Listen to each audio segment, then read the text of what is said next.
Old man. Leguna nodded. Yeah, I was an orphan, but I got lucky. An old man took me in. Without him, I wouldn't have lived long enough to meet you. Your grandfather? He shook his head after thinking it over. I don't know his name. I heard he'd been a rich man in Melander who liked helping people. He crossed someone powerful, lost everything, and ended up in the slums. He found me soon after, raised me, and even taught me to read. His health was poor. He died when I was about 11. I've been on my own since. I see.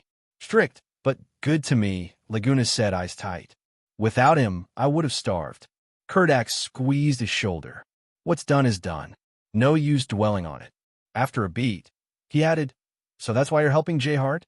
Because that old man helped you. Something like that. J. Hart reminds me of myself back then. Same kind of background, same walls inside. I know how it feels. He glanced toward J. Hart's tent. Personality? Kurdak snorted. That kid's like a rock in a latrine, stubborn and foul. Mean streak, too. Doesn't sound like you. You're a cheerful menace. I don't see the resemblance. Leguna let it slide. When the old man died, I was like him, silent, hard, and mean. A kid nobody wanted. You're out when people treat you like trash. What changed? Kurdak asked. How'd you end up like this? It took time. If there was a turning point, it was when I met Aaron. Long story. I've got time, and you're not sleeping, Kurdak said. Leguna crawled toward a trash heap. He hadn't eaten in 4 days. Maybe there'd be scraps. In the slums, even spoiled food was a miracle. He searched half the day and found nothing. Beaten earlier for trying to steal a bun, he was dizzy, weak, and nauseated from the stench. A stray dog stood nearby, drool hanging from its jaws. Am I going to die here? 12 years alive, just end up dog dung? His eyelids sank like stones. Then the dog yelped and fled. He turned his head and saw a nightmare. A girl, young, with a face seamed by old burns. No unscarred skin. A nose bent left, the left eyelid mostly gone, as if the eye might spill out. Silver-haired demon, he thought. He didn't know her name, only her nickname. The other orphans stoned her sometimes. He had, too. Her adoptive father, a hulking porter, had shouted the old man into coughing fits. That was excuse enough for Leguna to join the bullying. Silver hair, ruined face, must be cursed. Now she stared at him. He glared back. Her unburnt right, I was startlingly clear. Even if I starve, I won't let you push me around, he rasped, grabbing a rock. He tried to throw it. It flopped on his own leg. Her expression shifted. She ran. Good. If that thing is the last face I see, I'm going straight to hell. She came back. In her hands was a piece of dry, hard black bread. I stole from home. Eat fast. If Dad finds out, he'll beat me, she said, holding it out. Her voice was soft and clean, nothing like her face. Leguna stared. He'd made her cry before. Why help him? Numb as he was, the bread looked like a rare jewel. His life hung on it. He grabbed it and bit down, nicking his tongue. Blood and stale grain. Still the best thing he'd ever tasted. Strength crept back. Hope followed. He looked at the girl. She smiled, horribly, given her scars, and slipped away when he staggered to his feet. In the days that followed, Leguna left the slums alleys to do odd jobs for crumbs. He saved a slice of buttered rye for the silver-haired demon. When he found her, fresh bruises mottled her ruined face. Her father had noticed. I'm Leguna. This is for you. Thank you, he said, holding out the bread with care. Any longer, and he'd have drooled on it. I'm Aaron, she said, smiling anyway. She eyed the bread, then shook her head.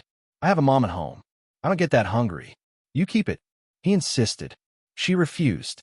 They compromised and split it. Time taught him who she was. For all the horror of her face, her heart was spotless, gentle, kind, stubbornly hopeful.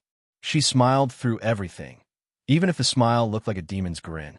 They became friends. Because of her, the feral boy softened into a cheerful rascal. He learned kindness and patience. She got her first real friend and cried less. The other kids still called her silver-haired demon and threw stones. Leguna beat them bloody when he could, shouting, I won't let you bully her. He made himself her big brother and wore the role like armor. She was the only light in his world, the reason he could still smile. What happened? Is she still in Melander? Kurdak asked. Laguna's mouth twisted with regret. In a way, she's why I had to leave.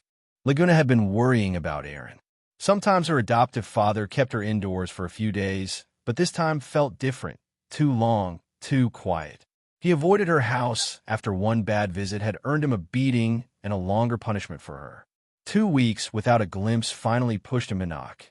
"Is Aaron home?" he called. Silence. He leaned to peek through the gap, and the door yanked open. Bloodshot eyes and the reek of liquor filled the frame. "Well, if it isn't the little lass's suitor," the man slurred. "I'm looking for Aaron. Is she here?" "She's not," the man snapped, slamming the door. Through the wood, Leguna heard the mutter. "Got upset just 'cause I felt her up once or twice. Bah, who wants to touch something that ugly?" Leguna knocked again. "Enough," the man roared. "Is she really not home? Where did she go?" Leguna pressed, standing straighter despite the man's bulk. "Tell me, and I'll leave." The door flew open again. "I told you. She's not here. She's not coming back. Now get lost." He shoved Leguna, slapped him, and drove a boot into his gut before slamming the door a final time. Leguna lay there, gasping, then dragged himself upright and slid down the wall, tears stinging hot. Since the old man died, he hadn't cried. Aaron had been his first friend, the light that made the days bearable. Without her, the world was dark again. What could he do? Where had she gone? Would they hurt her? The man's last words echoed. What's so good about that thing? A thing. To that man, Aaron was nothing. To Leguna, she was everything. People could call him trash if they wanted, but they would not grind his reason for living into the dirt. He stood. The fear was still there, but it had nowhere left to go. The door shattered on the 4th try, blown inward off its hinges. Leguna stepped through, eyes swollen from crying, face set. "You really want your leg broken, kid?" the man said, voice pitched high to hide a flicker of doubt. "Tell me where Aaron is, and I won't kill you." Big talk. He swung a meaty fist, fast enough to take out teeth. Laguna's thin arm snapped up. Fingers closed around the punch like it weighed nothing. Bone creaked. "Where is she?" he asked, voice flat. The man flinched. Those eyes, weren't they bluish-black? Now they were bottomless, lightless. Leguna squeezed. The man squealed. Leguna let go. "Talk. I sold her," the man stammered. A chill slid through Leguna. "To whom?" "I can't, they'll kill me." "I might," Leguna said, tightening again. "Think about your hands." All right. The Lorson Merchant Guild. 3 gold coins. Silence fell. The man stared at Laguna's torn, dirty trousers, too afraid to look higher, waiting for the blow.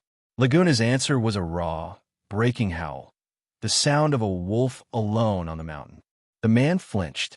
For a heartbeat, he remembered the girl who always had bread and cheap mead ready when he stumbled home, who cleaned in silence even after he'd struck her. Regret flickered and died when he thought of the brothel and 3 days of warm skin bought with 3 coins. Leguna trembled. His nails bit his palms until they bled. Sold. For 3 gold coins. Rage rushed in, hot and blinding. He wanted to cripple the man, to end him. He held back. However vile, the man had still raised Aaron. If she were here, she wouldn't want blood on Laguna's hands. Hey everyone, Firescale Audiobooks here. If there's a novel you'd love to hear more of, you can support us on Patreon or Ko-fi. Depending on your tier, I'll make extra parts just for the stories you're most excited about. Usually I can only upload 4 to 5 parts of each novel, but with your support, we can go beyond that. And of course, don't forget to hit subscribe.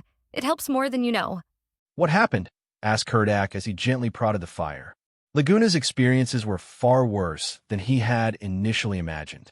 He felt it was rather amazing that Laguna's personality hadn't turned for the worse. It was especially so with what happened to Aaron. Leguna thought for a while before he shook his head. "I just remember things blurrily, so I don't know what happened next. I'm not even sure how I made it back to my shack. When I woke up, I realized I knew how to use impetus. I spent a number of days asking around about the Lorson Merchant Guild. Half a year later, I was discovered when I tailed them. They've been pursuing me ever since. I hid in a mansion at some point. When I noticed nobody was guarding it, I tried to steal a few things. When I made it to the storehouse, I was knocked out. I woke up in a jail cell. I was put on a ship for here a few days later. So that's what happened. Even though he didn't gasp from shock, Kurdak couldn't help but shudder at the realization that Leguna didn't mention that he knew impetus until after Aaron's father. If he really did get impetus all of a sudden in the last half a year, his rate of improvement would be phenomenal. After some consideration, Kurdak thought that Moonshadow probably had plans for Laguna's future, so he didn't press the matter. Instead, he asked, "So what about your plans? Do you intend to look for her?" "Of course.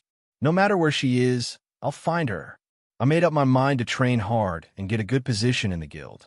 That way I can use their resources to aid in my search," said Leguna straightforwardly.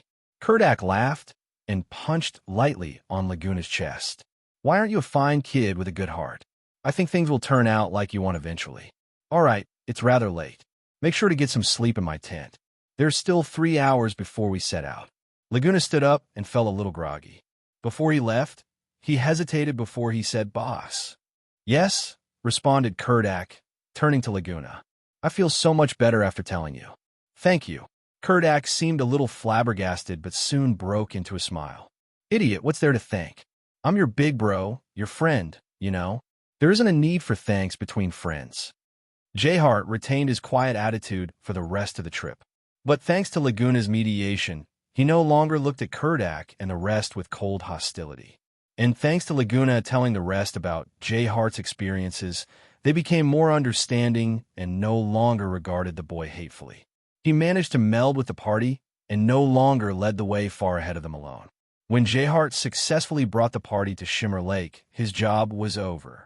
Leguna was worried for his safety and wanted him to wait at the lake until they dealt with the bear, but he refused. "I've already walked this path many times. I know some impetus as well. I will be fine even if I encounter a few beasts. Besides, I have 2 sisters waiting for me back home. I can't help but worry about them," explained Jayhart. Leguna opened his mouth, but ended up not saying anything. Instead, he took out another 10 silvers and handed them to him. When Vera saw that the pouch in Laguna's hands was hers, she gasped unwittingly. "Take this with you," he said with an outstretched hand. Before Jayhart could say anything, he continued, "Don't be in such a hurry to refuse. Think about your 2 sisters. Their comfort is far more important than your pride. Take them into consideration, all right?" Jayhart looked at Leguna deeply before taking the money and mumbling his thanks softly. "Make sure to not act so rashly in the future. Remember what I said. Always leave yourself a way out," said Leguna as he patted on Jayhart's shoulder before he rejoined Kurdak and the rest. Jayhart looked at his figure, the youth not much older than him, and couldn't help but feel a little impressed. It all vanished when he saw what happened next. "You dare to take Sis's money pouch and spend my money. I see you've gotten sick of living, haven't you?" said Vera, tugging on Laguna's ear as they walked. "Oh, wow. I'll get it back. Definitely. I'll pay you back twice the money after the mission." "Ouch. Sis, stop tugging on my ear. I'm on my way to becoming an elf," cried Leguna painfully. Vera nodded. "That's more like it. I don't need you to return the money. All I want is for you to carry my bag from now on. Let's see if you dare to sneak my pouch away again." Hee, of course I wouldn't dare. If I do so in the future, you can cut my hand off and roast it for lunch, appeased Leguna. At that moment, he was acting like a dog wagging its tail to its owner, a dog shaking its rear so hard it might all off. "Forget it. It's beneath me to eat your scrawny little hand."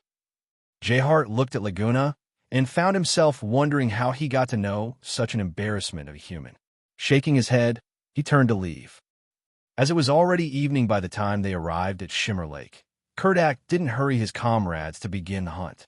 Instead, he had Leguna scout the area to make sure there weren't any threats lurking nearby before they set up camp. The next day, the 4 managed to locate the bear's tracks. Based on the footprints, this bear should have been here around 2 days ago, concluded Leguna. Kurdak looked at him oddly. "How can you tell?" "Oh, I learned the method from the notebook." "Fine. If you are accurate, it should not be far. We should speed up our preparations." Kurdak kicked Leguna and prodded him to begin laying traps. Leguna rubbed his rear, grimacing, before beginning his work. "Hey, Lay, called Kurdak as he tossed a bottle of thick yellow liquid over. What's this? Charlemagner's exquisite honey.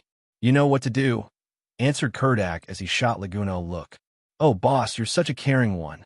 You want to make sure I get enough nutrition. Leguna excitedly smelled the sweet fragrance wafting out of the gourd. In your dreams. It's bait. Who cares about your nutrition? Barked Kurdak, struggling not to fall into the pace of the idiot in front of him. TCH, what a useless leader. He doesn't even know how to reward his subordinates, complained Leguna softly. He took 2 large gulps of the honey when Kurdak wasn't looking. How could he not? He hadn't tasted anything like it before in his life. So sweet, said Leguna as he licked his lips. That old guy told me time and again how sweet this is. I finally got to taste it. Hey, Brad, that's meant for the darn bear, you know, not you, yelled Kurdak exasperatedly. Come on, there's still some left. I still haven't had dinner yet, you know, replied Leguna, justly before he took 2 more gulps. Just be quick and don't ruin the plan. If we run out of honey, I'll use your meat as bait, said Kurdak, no longer bothering with Leguna's childishness. 2 hours of hard work later, Leguna finally finished laying his traps. According to Kurdak, normal traps couldn't pierce the bear's thick hide. That was why, after some discussion, he decided to target the bear's eyes. As long as its vision was impeded, the whole task would become much easier. Boss, do you think it'll come? After laying the traps, Kurdak had instructed the group to hide in the bushes. Vera and Cyranos each found places from which they could easily launch attacks to hide. Leguna didn't bother and hid right next to Kurdak. As he asked the question, he chugged down a few more gulps of the remaining honey. If your guesses were correct, it will come, Kurdak said as he looked at Leguna and furrowed his brow. Stop drinking. What if the bear discovers the smell coming from here? Oh, come on. You haven't let me eat anything yet. I need this to keep my hunger at bay. What if my stomach rumbles and attracts the bear? Said Leguna before he took another gulp and relished the sickly sweet taste in his mouth. Won't you get sick? Kurdak asked when he looked at Leguna's blissful expression. Give the rest here. Kurdak grabbed the bottle and swallowed the rest of the honey in one go. He didn't get the chance to eat, either due to all the work they had to do. Tisish, you needed this just as much as me, and I thought you didn't need to eat or drink, chided Leguna. Kurdak swallowed the last few drops. What do you know? I have to fight that huge thing later, you know. If anyone needs to be full, it's me. Our roles are different for a reason, you know. Just look at how thin I am. My waist isn't even as thick as the bear's leg. It's still best for a strong man like you to take it on, said Leguna, as he put on an adoring expression. Humph, at least you know your place. Growl. The moment Kurdak finished his sentence, a low growl could be heard from not far away. Oh, it's here, whispered Kurdak as he discarded the honey bottle and eyed his target. When Leguna saw the huge beast, he was so terrified he froze. Even though he thought he was mentally prepared, he didn't think it would be this huge. The bear's brown coat emanated a bloody crimson sheen when the moonlight touched it. The bear had limbs as thick as a man's waist, and its paws, as large as a face, had 5 razor-sharp talons. The bear looked around with its terrifying fist-sized eyes. When he saw it, Leguna no longer doubted what Kurdak had told him. It was definitely not something he could take on. At that moment, even he worried for Kurdak's safety. Can he really withstand the assault of such a horrifying creature?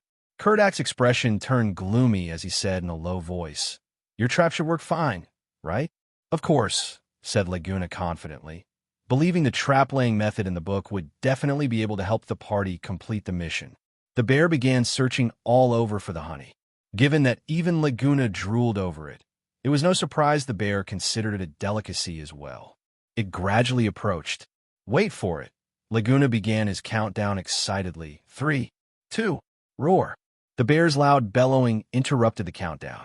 It had managed to fall into the trap ahead of his prediction. Speechless, Leguna couldn't help but curse at it in his mind for not following his script. Did the trap fail? Kurdak asked as he looked at Leguna's expression attentively before he took another look at the bear. Aren't you a rather capable one? Why, of course.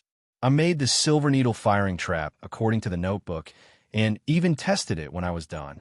It could even pierce a trunk as thick as your waist, boasted Leguna. All right, you definitely contributed well to the mission, said Kurdak, relieved. Raising his heavy shield and axe, he roared and charged at the bear. As a fiend, the crimson blood bear's humongous frame gave it staggering vitality.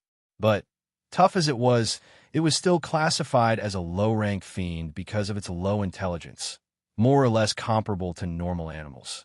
The true high-rank fiends were those with high intelligence. Some were even better schemers than humans.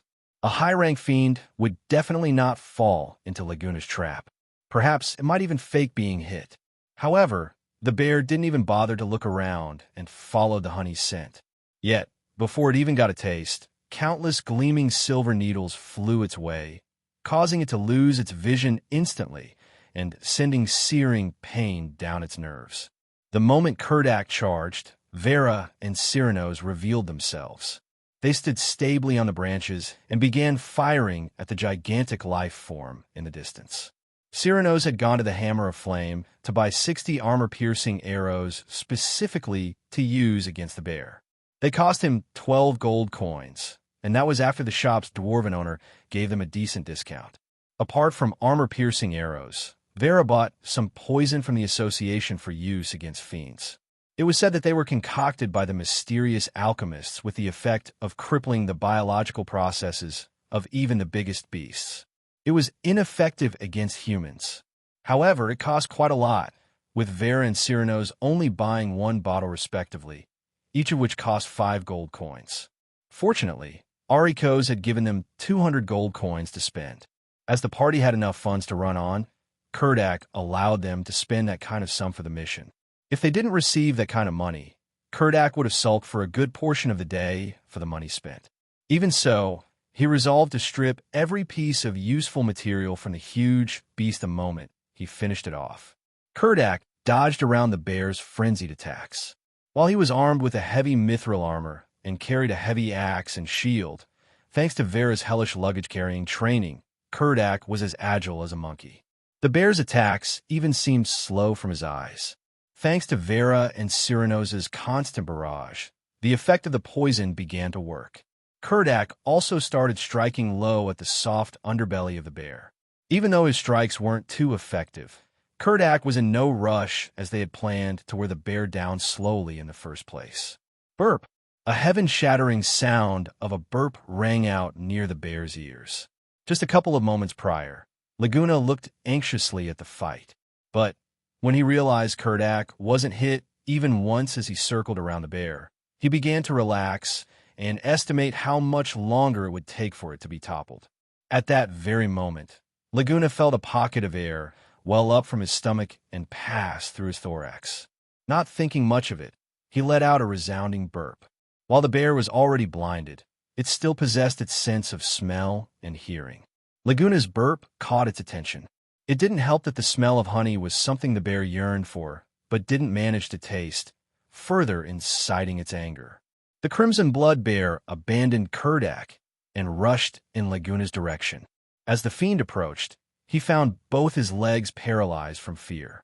At that moment, he deeply regretted drinking so much honey just moments earlier. Even though Leguna tried to turn and run, a primal fear welled up within him and caused him to lose control of his faculties. The huge bear's paw arced straight for Leguna at a breakneck speed. The severely angered state of the beast gave it a sudden boost in agility. The moment he saw the paw approach and despaired, he felt a force pull him backwards. The claw only managed to trace a thin wound on his left cheek. It didn't injure him horribly. Kurdak had managed to arrive in the nick of time. Slap! The moment Kurdak caught him, he gave him a slap across the face without hesitation. Darn it, that was all it took to stun you? Can you move? Get the hell in the corner over there. This isn't child's play. We're doing a mercenary mission. People die from this line of work. Scram! Roared Kurdak. The moment he turned to face the bear once more, its paw was already just a meter from his waist. At the next moment, Kurdak's near 100-kilogram body was smacked flying like a leaf in the air. He smashed against the trunk of a tree and slumped, unmoving. "Boss!" cried Leguna in the most heart-rending manner. He rushed to Kurdak, whose life seemed to be in uncertainty. Vera also gasped before she began to jump about and fire, harassing the bear while she headed in Kurdak's direction. The bear rushed towards Leguna again, following the sound of his cry, but it suddenly felt a weight on its back. Cyrano's had taken note of the situation's urgency and tossed his bow aside before he jumped on the bear's back. He clenched the bear's hair to keep him from being shaken off. The bear let out a petrifying roar. Cyrano's expression didn't change, however. He clasped tightly on the bear's fur and made his climb towards its head. Holding onto the fur at the bear's head with his left hand, he drew the dagger sheathed on his right boot with his right hand. The dagger looked to be magnificently crafted, and it also let out a yellowish magical glow. It was an enchanted weapon. Leguna had long heard about the value of such items from Sorum at the odd job department. After reading Wereless's notebook, he also found that enchanted equipment were true rarities. Leguna himself had spent more than 200 gold coins with Vera while purchasing his gear. Back then, he was already surprised at the amount he spent. Yet, he knew that all the gear he owned wouldn't be able to compare to Cyrano's dagger in value. Any piece of equipment would rise tens or hundreds of times in value after receiving an enchantment, especially weapons. The one in Cyrano's hand was at the very least worth 1,000 gold coins. Actually, Cyrano's had bought it using his long-time savings from his mercenary life. That item was the magnum opus of the dwarf who owned the Hammer of Flame. After the dagger's completion, the dwarf spent a huge sum and had an alchemist enchant his dagger. After some consideration, he decided that a fire-based enchantment will be most fitting, as not only could it increase its damage capability, it could also unleash a flame barrier to resist an enemy's flame-based attacks. Due to the astronomical price, it remained on the shelves of the Hammer of Flame for a whole year without anyone asking about it, much to the dwarf's dismay. But when he found that Cyrano's looked extremely interested in it, he sold it for 700 gold coins on behalf of the long patronage of Kurdak's party. But even so, Cyrano's had to borrow 100 gold coins each from Vera and Kurdak to be able to afford it. After that, the dagger did prove its worth on numerous occasions. Cyrano's had managed to cheat death a number of times thanks to the dagger, and he treasured it as his most precious belonging. And in the heat of battle, Cyrano's thrust the dagger savagely at the Crimson Blood Bear's carotid artery. The Crimson Blood Bear let out a pained groan as blood gushed out with each beat of its powerful heart. In a flash, the ground was dyed red. Cyrano's atop the bear bathed in blood as well. It felt only hate and terror. As a fiend with limited intelligence, it could feel the life seep out of its body. The sensation drove it mad, wanted to kill everything in front of it.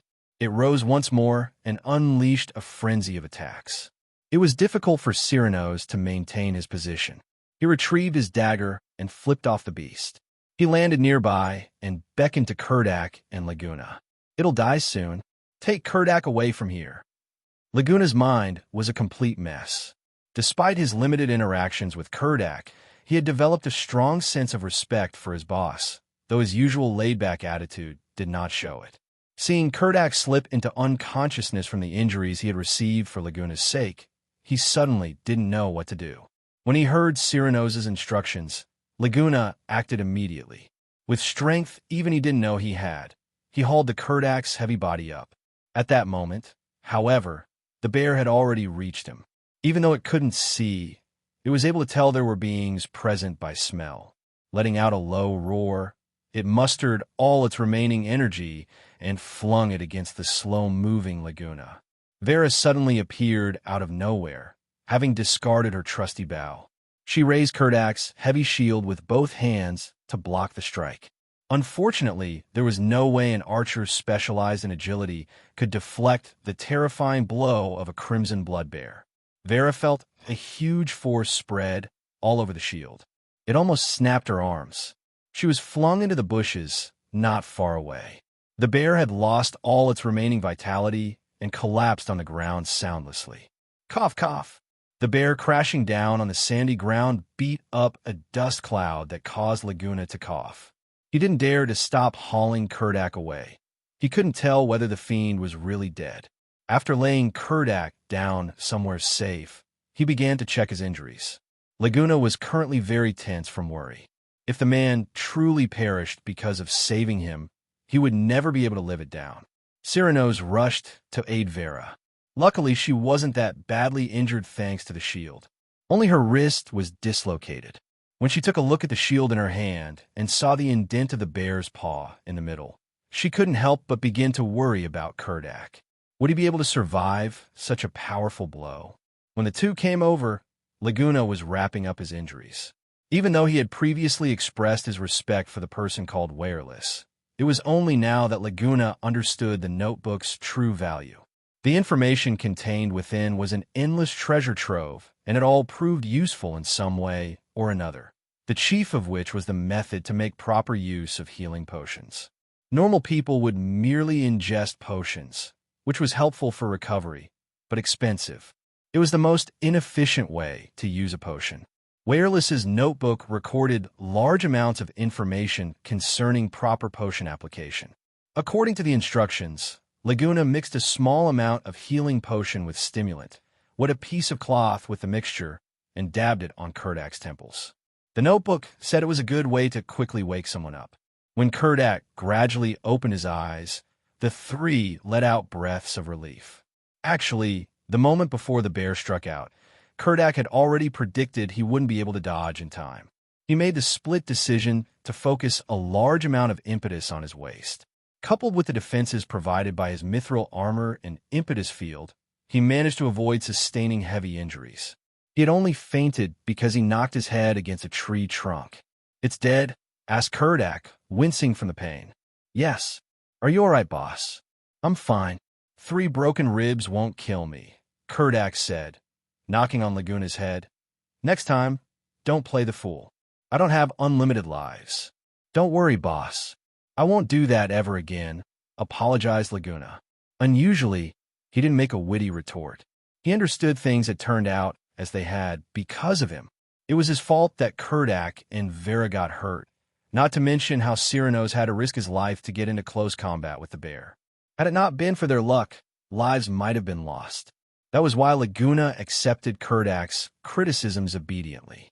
He resolved himself to not drag others down in the future.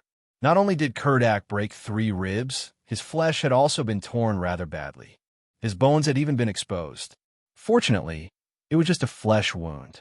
His innards had been mostly safe thanks to his impetus protection. When they understood the extent of his injuries, Cyrano's and Vera calmed down. Kurdak looked at the bear's carcass not far away. "You two better get started on the carcass. Its hide can definitely sell for a lot." Cyrano's nodded wordlessly before he left to get to work. "Are you really fine?" asked Vera. "This kind of injury is only good for scaring kids," said Kurdak as he pointed at Leguna. "All right then," Vera agreed while patting on Kurdak's shoulder dismissively. She turned to Leguna. "We'll go deal with the dead bear. You stay here and wrap him up properly."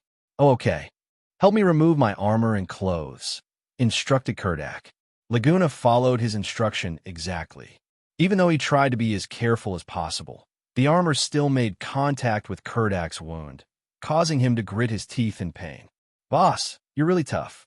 You haven't even groaned," awed Leguna, feeling more and more that his boss was a true man. "This is nothing. Do you see the scar on my back? I got it from being slashed by a bandit 2 years ago. If the cut was any deeper, my spine would have been damaged." "I didn't utter a sound then, either," boasted Kurdak while pointing at his back. "You fainted straight away. It would have been a miracle if you managed to make a sound. Oomph. Had it not been for Cyrano's, you wouldn't have made it back to Starfall alive." Sukomi'd Vera from a distance, popping Kurdak's balloon without any hesitation.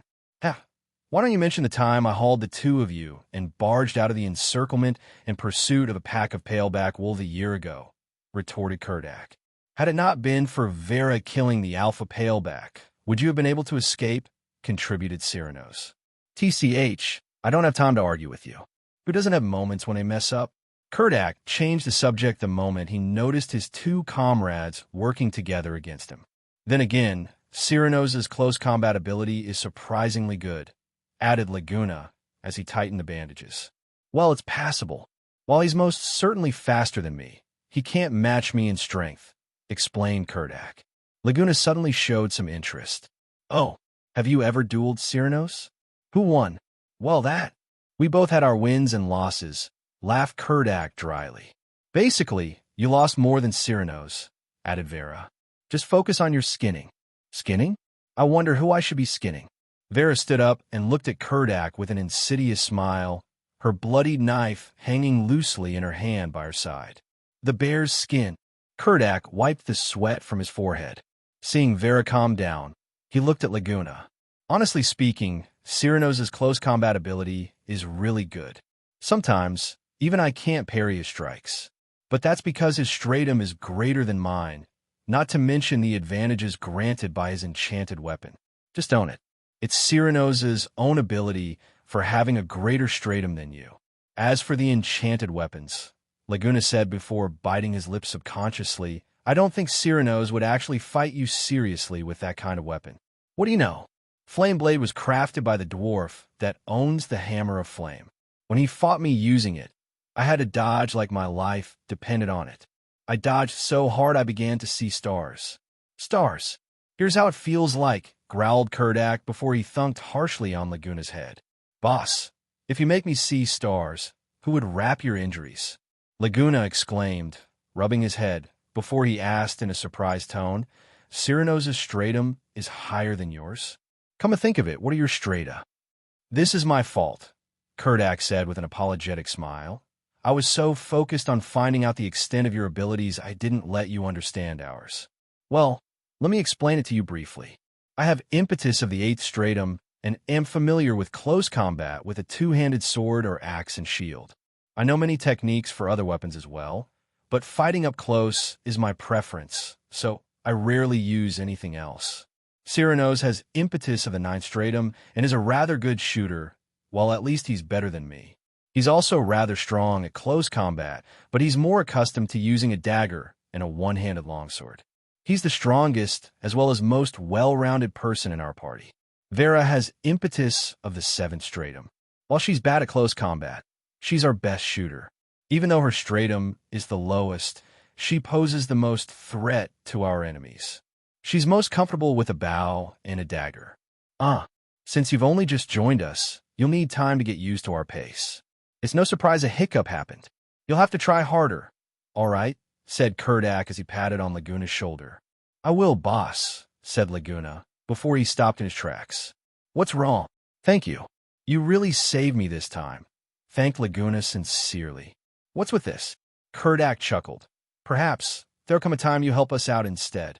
In accordance with Wireless's notebook, Leguna poured out half a bottle of healing potion and handed half for Kurdak to drink. He took out 2 blood clot grass and 1 trigreen leaf before putting them in his mouth for him to chew. What are you doing? Asked Kurdak with some confusion. Oh, if you mix these 2 herbs with half a bottle of potion and spread it over a wound, it will recover even faster, Leguna said before he spat the chewed herbs onto a bandage and handed the other half of the potion to Kurdak.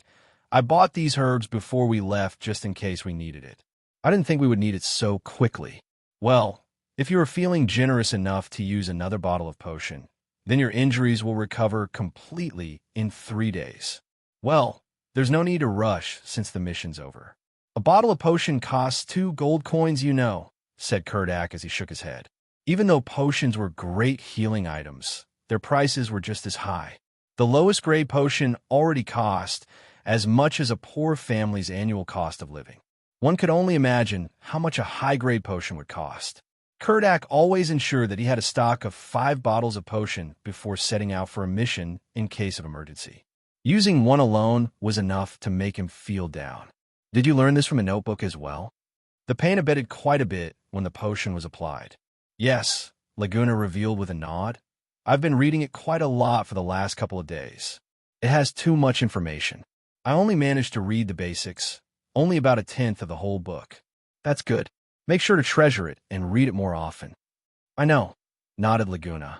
By the time he finished bandaging Kurdak up, Vera and Cyrano's still hadn't finished taking the bear apart. It was really too big. It might take 2 or 3 days to completely butcher it. The 2 could only limit their efforts to the most precious parts, leaving the rest behind until they found a better way to deal with it after returning to York. As the skies turned dark, the group set up camp. They departed Shimmer Lake at dawn the next day. Given Kurdak's injury, he found it rather difficult to walk normally through the forest and had to be supported even though he wasn't completely immobilized. Leguna had wanted to act as Kurdak's walking stick, but was refused. He felt rather down because of it. I have to bend down to rest my arm on a midget like you. It's bad for both of us. It's best someone else does it, consoled Kurdak, trying to make his reason sound as reasonable as possible before he glanced in Vera's direction. "Oh, right," Leguna exclaimed when he understood Kurdak's intention. "I completely forgot how tiny I am. You should help Boss instead, sis." "Why me?" asked she confusedly. "Only you or Cyrano's can help Boss." "If Cyrano's does it, then who'll carry the bags?" asked Leguna, pointing at the 2 bags hung on either side of Cyrano's. One was Kurdak's, the other contained the bear's pelt. It was easy to see how heavy it was. "Fine. Good job, kid. I didn't think you'd catch my drift so quickly. I'll treat you to a meal or 2 when we get back," said Kurdak, throwing Leguna a thumbs up. Leguna threw a thumb in return. His act had soon landed him with unnecessary work, however. Vera gave him the honor of carrying her bag. It wasn't as heavy as Cyrano's, mind you, but for someone with as petite a body as Leguna, it was still quite the burden. Not to mention that Leguna had his own bag to carry as well. It didn't take long for his legs to shake from exhaustion. Kurdak wore a blissful expression. He was convinced it had been the right decision to take on the mission, not least because he would get a good reward and a boost to his reputation in Starfall. The main reason for his conviction was that it had allowed him to develop his relationship with Vera. Sigh, it would have been perfect if only Leguna's eyes weren't boring into my back. Nobody expected Kurdak's joyous time would come to an end so quickly, whether because of his amazing natural recovery abilities or because of Wireless' extremely effective treatment methods. His wounds healed almost completely by noon. While they weren't completely healed, they no longer impeded his movement, and he could walk on his own. He tried to keep the act up for a bit longer, but Vera quickly figured out what he was up to and threw a tantrum. Fortunately, or not, he escaped unscathed. The party set up camp again that night. "Your treatment really is something," said Kurdak, on the verge of tears. Not only did Vera stop talking to him, Cyrano's also handed his bag back without a word. His time of bliss was as transient as snow. "It's thanks to the potion," snickered Leguna. "I think you'd be better off as a priest. You actually managed to increase the potion's effectiveness 3-fold. Kurdak knew it would usually take at least half a month to recover from an injury of that magnitude using normal medication. Even if he consumed a bottle of the potion, it would still take at least 3 days before he could walk properly. This time, however, it had taken less than a day. "Kurdak, go fetch some water." "We're running out," said Vera, shaking her empty flask. "Why me? You want an injured man to do your chores," grumbled Kurdak. "This woman here hauled your bear-like body for a good half a day and carried the bag for a good amount of time in the afternoon. I also had to help you set up the tent. I'm worn out. It's time for me to take a good, long rest," said Vera as she stretched her body. Her already tight outfit revealed even more of her curves. "Lay's also here, you know." Kurdak didn't mention Cyrano's, as he had already carried their luggage for a good amount of time in the day. "Come on, I also hauled the bag for a long time today, you know. Also, I don't know the way around here. What if I get lost?" said Leguna with proud to be directionally challenged written all over his face. Seeing that he was the best fit for the job, Kurdak no longer protested and was about to do it himself. But upon seeing Leguna's happy-go-lucky expression, he suddenly felt a little displeased. "All right, I'll go with Lay. If I come along, you won't get lost, right?" Leguna had already been trying to sneak away the moment Kurdak started speaking. The scrawny youth turned around and looked at Kurdak with puppy dog eyes. "Why did you have to bring me along?" "Boss, aren't your injuries healed already?" resisted Leguna. "Even so, you'll have to come with me. I'll need you to carry me back here in case my injuries act up again," said Kurdak, ignoring all of Leguna's struggles. "Sis, say something," complained the youth with a whimper at his last hope. Vera looked at him with a smile. "You better learn how to navigate from Kurdak so you don't get lost in the future." He glared angrily at her, but had no choice but to follow along. Only Vera and Cyrano's were left at the camp. Even though Vera was a rather outgoing woman, even she wouldn't have much to say to the quiet Cyrano's. So, she wanted to find some other things to do to pass time. "Thanks for these past 2 days," said Vera after she finished organizing her luggage. "I'm glad everyone's fine," said Cyrano's, smiling. The two of them sunk into a long period of silence. Vera knew Cyrano's wasn't someone who liked to talk. At first, she felt rather awkward whenever she was left alone with him. But as time passed, she got used to the feeling and no longer thought much about it. She poked the fire out of boredom, causing the flaming wood to crackle and embers to fly about in the air. She couldn't help but think about how beautiful the little flecks were. A soft sound rang out near the camp. Vera raised her head and mumbled, "They got back so quickly." "I say, you've been giving me that long face for the better part of the journey. Can you at least try to look better?" "You look like a walking ghost," said Kurdak when he looked at Leguna glaring at him from the corner of his eyes. "I was forced to come with you for a 1-hour trip for no good reason. Did you think I would look at you with a smile?" Leguna didn't bother to mask his attitude, stomping with each step, making the water in the flask hung on his neck swish about. "I just want you to have more training." Vera agreed as well. Kurdak attempted to explain. "I can believe Sis wants me to be better trained. But you," Leguna muttered, "don't think I didn't see the look on your face before we left. I could see the grudge in your eyes, and I bet it's far worse than my face looks like. So I forget it. I can't be bothered to explain this to you. A good man won't grumble with his inferior. Drop the act. Aren't you the slightest bit embarrassed? You. And all your bullshit. Just look at Cyrano's. He's always reliable and grounded, unlike you. I really don't know what Vera sees and why." Leguna hurriedly shut up before he let the truth out accidentally. "What?" Even though Leguna didn't finish his sentence, Kurdak had already heard all of it and guessed what was coming next. Tugging on Laguna's hand, he said in the friendliest manner possible, "Then, does that mean Vera has her sights on me?" "I didn't say anything." Leguna tried to refute everything he said. He was even willing to fight the Crimson Bloodbear alone rather than face Vera's anger. "Oh, that's right. They didn't say anything and I don't know anything either," Kurdak said in cooperation, before he continued happily. "I knew a kid like Cyrano's couldn't compare to a handsome, tough, and tantalizing man like me, the amazing Kurdak. I've finally gotten to see a shameless person for the first time," commented Leguna after he took a look at Kurdak's bear-like figure, wide nose, thick lips, and thin eyes before comparing it with Cyrano's handsome visage. "Then again, Cyrano's has never actively competed with you. Why do you take it so seriously?" asked he, not forgetting to stand up for Cyrano's. Kurdak was surprised. After some thinking, he realized that, even though Cyrano's treated Vera rather well, there was no clue as to whether he felt anything special for her or not.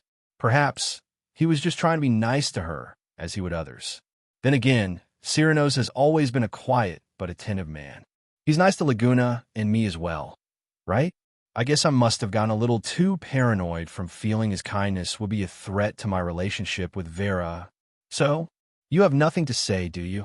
Even though Leguna wanted to say something else, Kurdak muffled his mouth. "Quiet.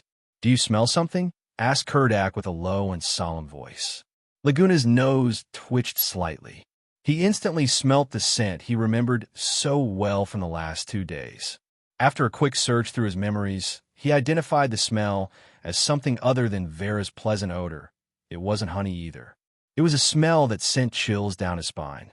He had smelt it for the first time when the Crimson Bloodbear was killed. It was the smell of blood that had almost made Leguna vomit. Boss, mumbled he palely. They were only 100 meters from the campsite. He wasn't stupid enough to believe the smell didn't have anything to do with Vera and Cyrano's, even if someone told him so. "Don't panic. Let's verify the situation first. Approach slowly and quietly," said Kurdak with a troubled look. He suppressed the desire to rush back to the campsite and gave Leguna an order. The two of them sneaked between the branches under the shades, out of the moonlight's reach. As they approached the light of the campfire, it got stronger. The moment Leguna realized that a cold dread crept up his spine like so many wet snakes. Leguna deeply hoped that the two would be fine and that Vera would comment on how he was arguing with Kurdak with Cyrano's looking quietly at them with a slight smile on his face. But the overbearing smell of blood told him the fantasy wasn't to be. He had already prepared himself mentally for the worst. But even so, he almost fainted when he saw what awaited him in the camp. There was no movement. The fire was kicked apart. Only a couple of the branches laying nearby still had small tongues of flame licking at the air. A corpse lay nearby, charred by the flames. The sickly sweet smell of cooked human flesh hung thick in the air. Leguna had no appetite despite the smell. The stench of blood dominated his nose too much. Apart from the charred corpse, there were 4 other corpses around the camp. They did not belong to humans. They were humanoid and had larger physiques. They all had greenish-yellow skin and thick body hair. Leguna instantly knew they were orc corpses. Cyrano's. Kurdak couldn't resist the urge when he saw Cyrano's collapsed on the ground and rushed out of cover. Leguna followed closely behind. His head spun the moment he saw Cyrano's. His stomach had been bisected by an Orcish stone axe. His innards littered the ground around him. Apart from the injury to his stomach, he had a wound on the left of chest, presumably made by a huge blunt weapon. His sternum was completely obliterated. Leguna, where's the potion? Quick, I need the potion. Leguna hurriedly handed a potion bottle over and took out another bottle to be mixed with some stimulant before rubbing some on Cyrano's temples. Cyrano's gradually regained consciousness, but he was already at his limits. Kurdak's hands were stained with blood as he fed the whole bottle to him, like it cost nothing. After ingesting some potion, his face regained some clarity. Kurdak had already taken the other bottle from Leguna and was preparing to feed it to him as well. There's no need to waste it, Kurdak, he said weakly, his head making a barely perceptible shake. My heart's crushed. Don't speak, brother. You'll survive, said Kurdak as he touched Cyrano's face with his mud and blood-covered hands, dirtying Cyrano's handsome face considerably. Cyrano's lips shuddered, but he made no sound. He suddenly seemed incredibly excited. With a final burst of energy, he said, Quick, go save Vera. Tens of orcs captured her. They headed east. Save her. Vera's alive? Where's she? What happened? Asked Kurdak in a quick flurry. We were attacked by some orcs. Be brought away, save. His voice faded away. He stopped moving altogether. Even though Kurdak could feel the last of his life slip away at a staggering rate, he could do nothing but feel helpless. Cyrano's state was already beyond treatment. Only a mythical priest could resurrect him from the dead. Whether such a priest existed on Lance was unknown, and encountering such a person in the middle of the wilderness was far more unlikely than using a single potion to save his life. Kurdak could only hold his comrade, his brother, his life-saver in his arms. A single drop slid down his cheek, then another, and another, and another. Soon the huge man's eyes were fountains spewing forth rivers of salty water. Leguna had teared up long ago. Even though he couldn't be considered well acquainted with Cyrano's, given the little time he had spent with the party, it was only because of the latter's quiet personality. He knew Cyrano's care for him was no less than Kurdak and Varys. He recalled the time Cyrano's took care of his injuries and tended to his medical needs after their encounter with the Quick Shadow Drakes, as well as the time he gave him pointers when he was sparring with Vera. He remembered the time when Cyrano's jumped off the tree at the bear without care for his own life, when Kurdak was struck flying. Cyrano's was a quiet man who should have been rather easy to miss at times.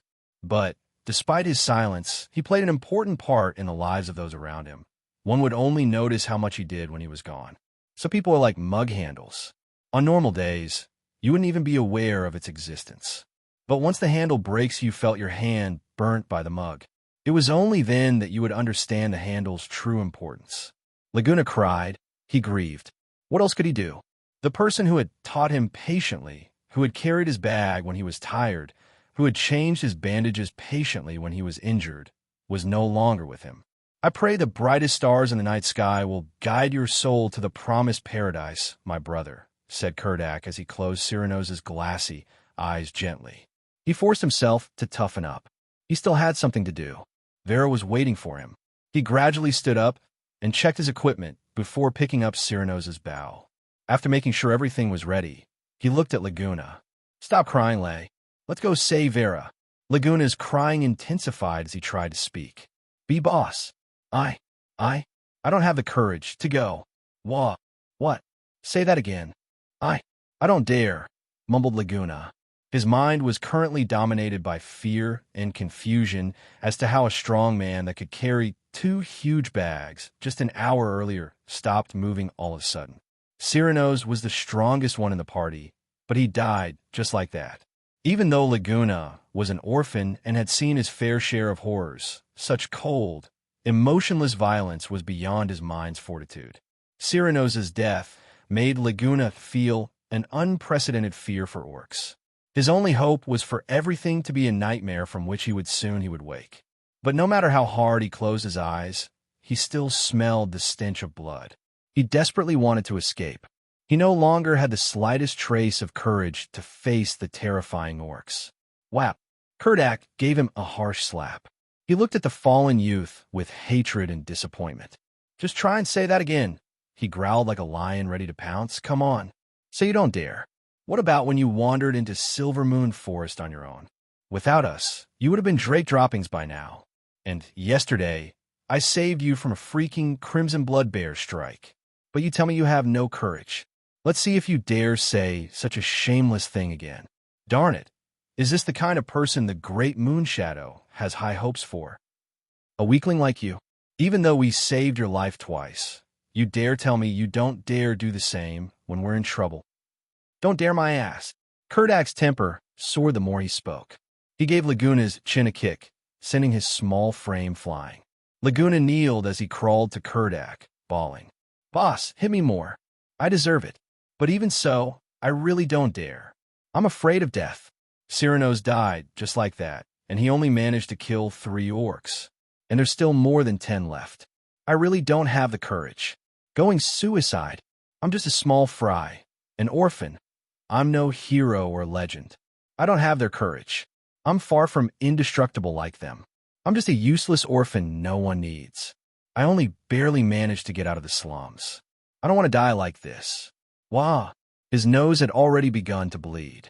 When mixed with the mud and his ceaseless tears, his whole face seemed as dirty as it was when he was still in the slums.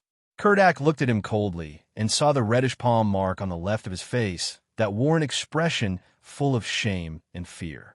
He eventually began to soften for the 15-year-old youth. I bet I would be like him if I were that old now. How could I have had such high hopes for him? Calming himself down, Kurdak sighed and helped Leguna up gently. All right, Lay. It was my bad. I shouldn't have snapped at you. Sorry. Bossum, it's my fault. I'm a coward. He finally understood the pain that tormented Vera after so many years. While the feeling of abandoning someone one cared for wasn't as painful as it sounded, it was something that ground at one's soul incessantly. Even so, Leguna couldn't muster the courage to face the orcs. Kurdak pressed lightly on Laguna's shoulder.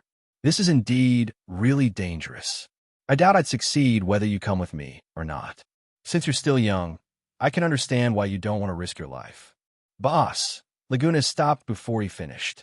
He had wanted to convince Kurdak to give up as well, but he knew he couldn't. He had already acted cowardly. What right did he have to ask Kurdak to run away with him?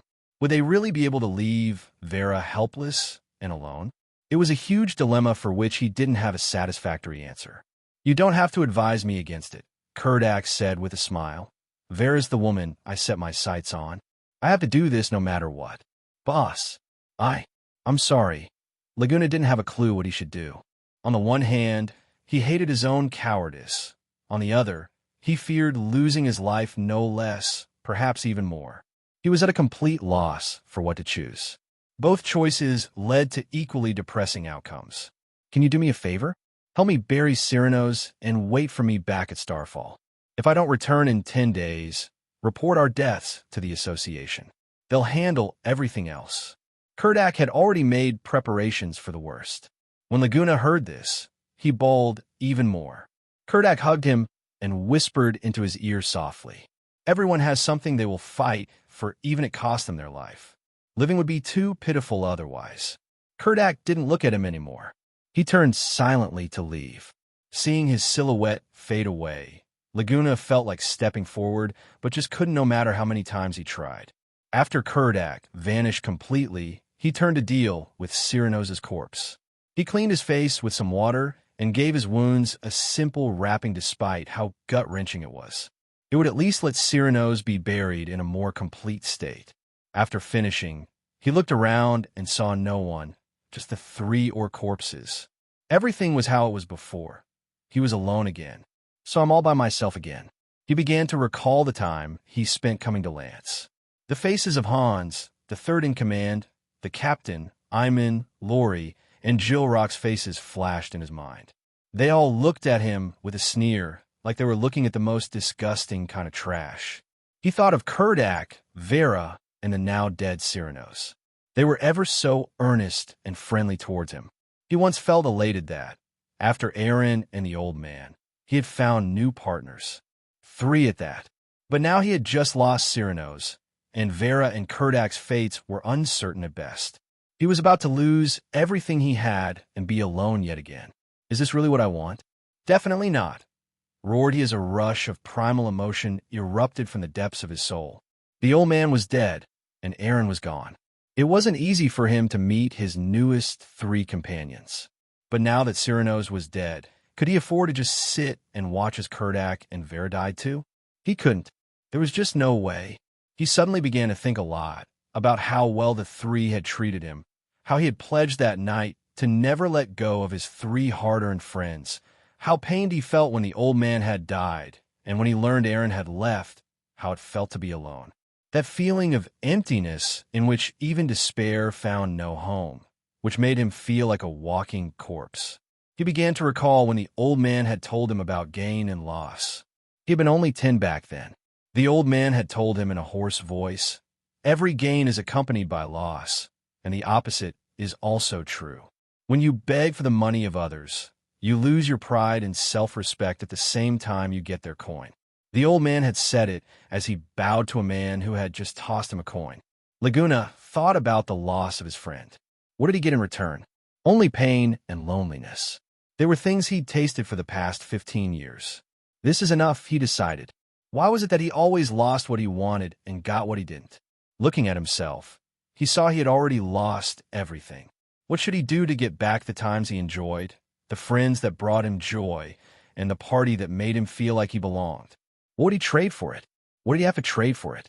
His life, of course. Since I don't have anything else, I'll bet with my life. It's the only thing I have, and the only thing I can bring to the table. He had once fought in a pile of trash with a stray dog for a piece of stale bread. The dog had become orcs. It was about to consume the only bread he had left. He had to fight to keep it. There was no question, no doubt he had to fight. I hate stray dogs that take my bread the most. Let them all die. At that moment, an insidious smile unbefitting his childish face surfaced. His dark blue eyes turned pitch black. A wave of black impetus surged out of his body. It put out the nearby flames completely. He calmly checked his gear before he dashed in the direction Kurdak had left.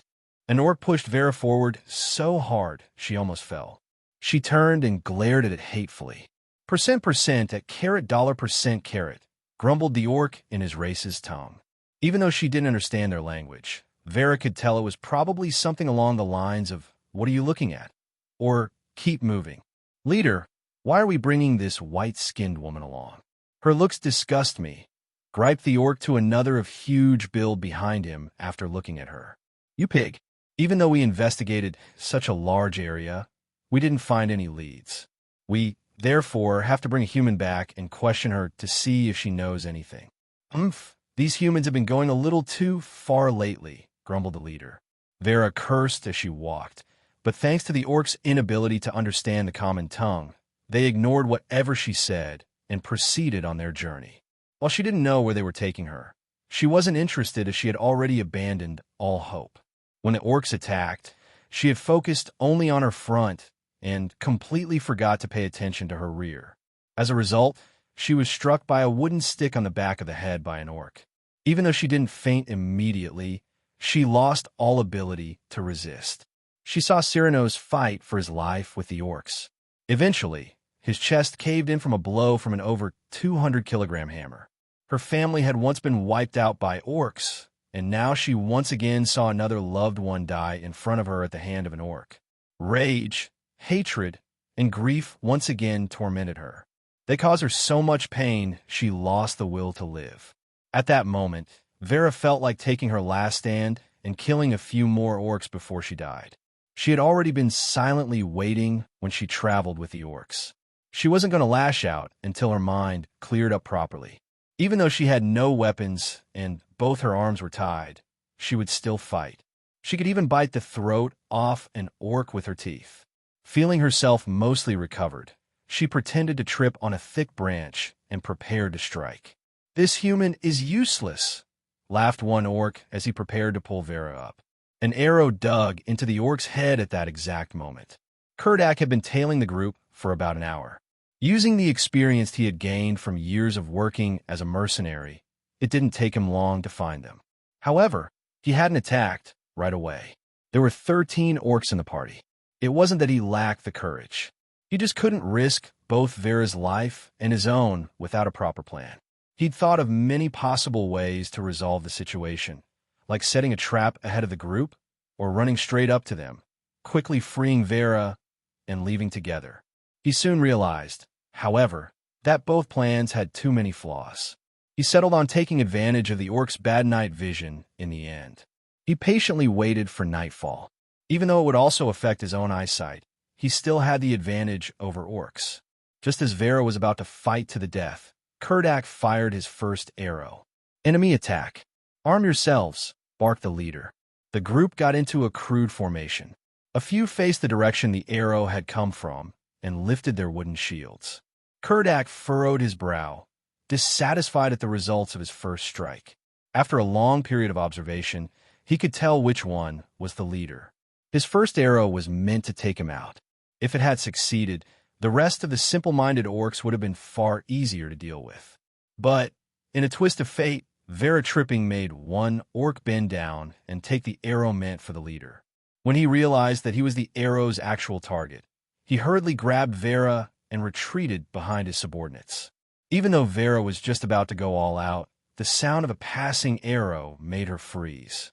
When the dead orc fell to the ground, she could see the magical engravings on the arrow. Leguna and Kurdak must have come to her rescue. Even though her fighting ability was not much worse than the orc leader, she couldn't compete with him in raw strength. No matter how hard she struggled, its hands didn't budge one bit. "Leave me, you two fools. There's too many of them. You're not their match." "Run," cried she. No sound came from the woods, no reply. Instead, Kurdak conveyed his intentions with the next arrow he fired. "Kurdak, you idiotic, stupid bear. Why are you such a fool?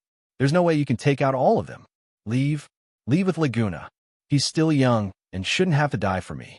Even if you don't care about your life, you should consider him. He's just a child. Leave with him now." Vera was already breaking down. She bit her lip so hard it bled. Though her tears had already mixed with the blood on her face, she still kept on crying out. "You don't have to worry about that kid, idiot. He's long gone," thought Kurdak before he fired another shot. He wasn't lying when he told Leguna he knew how to use many different types of weapons adeptly. He was quite accurate with the bow. It allowed him to kill 2 orcs in the darkness with only 3 shots quickly. If it didn't take any action soon, they would be picked off one by one until none were left. The party leader fumed with rage. He hated the coward who only knew how to fire shots from the darkness, an act of great cowardice Orcish culture. 2 of his comrades had already died, and it was an insult to orc warriors. If that fella has any guts, he ought to fight us head on. None of the orcs dared to act rashly, however. Their night vision was too bad. At the darkest point of the night, they could see no further than 10 meters. The worst part was that the moonlight was mostly obscured by the forest's dense foliage. If any of them dared to charge, they would just be exposing themselves even more. They were in an incredibly perilous position. "A bunch of idiots," mumbled Kurdak as he moved to a new position and fired another arrow. The third orc fell. The leader was as angry as ever, but when he saw Vera screaming, he began to come up with a plan. He drew an enchanted dagger emanating a yellow-orange glow. It was the weapon he had taken from the human male they killed. A tough one, that human. He'd had to order the other orcs to not attack, to prevent further casualties among his party, and challenge the human to a one-on-one fight. While the human was stronger than him, its injuries made it possible for him to win. He'd claimed the human's dagger as his trophy. Not only was it a good weapon, it was also a sign of respect an orc showed his foe. Currently, he held that very weapon against Vera's neck. Carat percent at and asterisk hashtag percent and asterisk dollar asterisk asterisk and at and die, barked he. He held the woman so tight she couldn't even make a sound.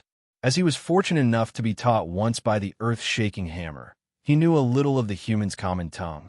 He had mixed a little of his own language in because he yelled in a hurry. He meant to say, "Cowardly ambusher, stand out immediately and face me in battle head-on. Otherwise, I'll kill this woman." As Kurdak knew a little Orcish, he basically knew what the leader was trying to say. "I knew it wouldn't be that simple," Kurdak mumbled as he dropped the bow and took out a bottle containing a purplish-black liquid. "Guess I ended up needing this thing after all."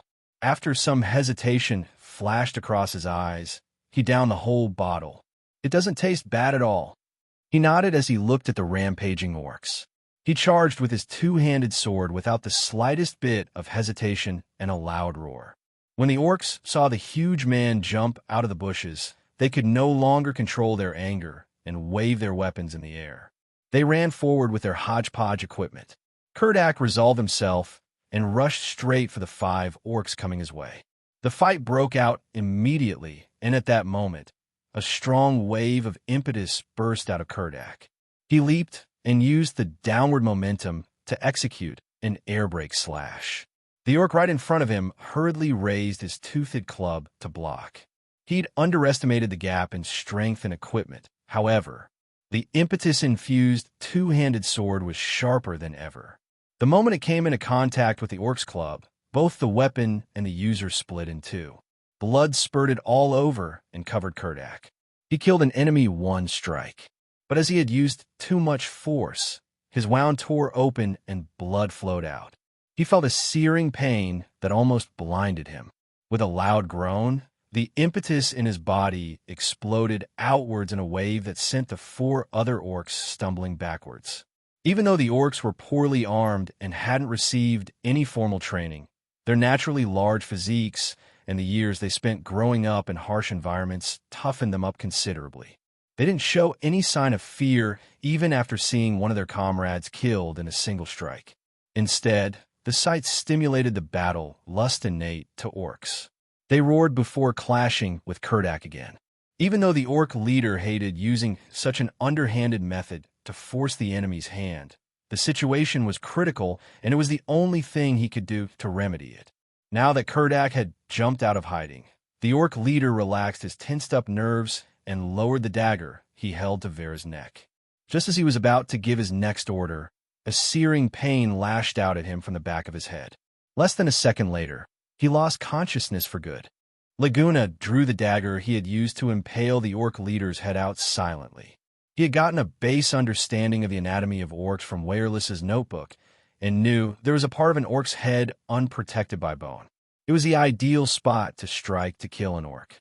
Leguna's successful attempt proved Wireless's notebook correct.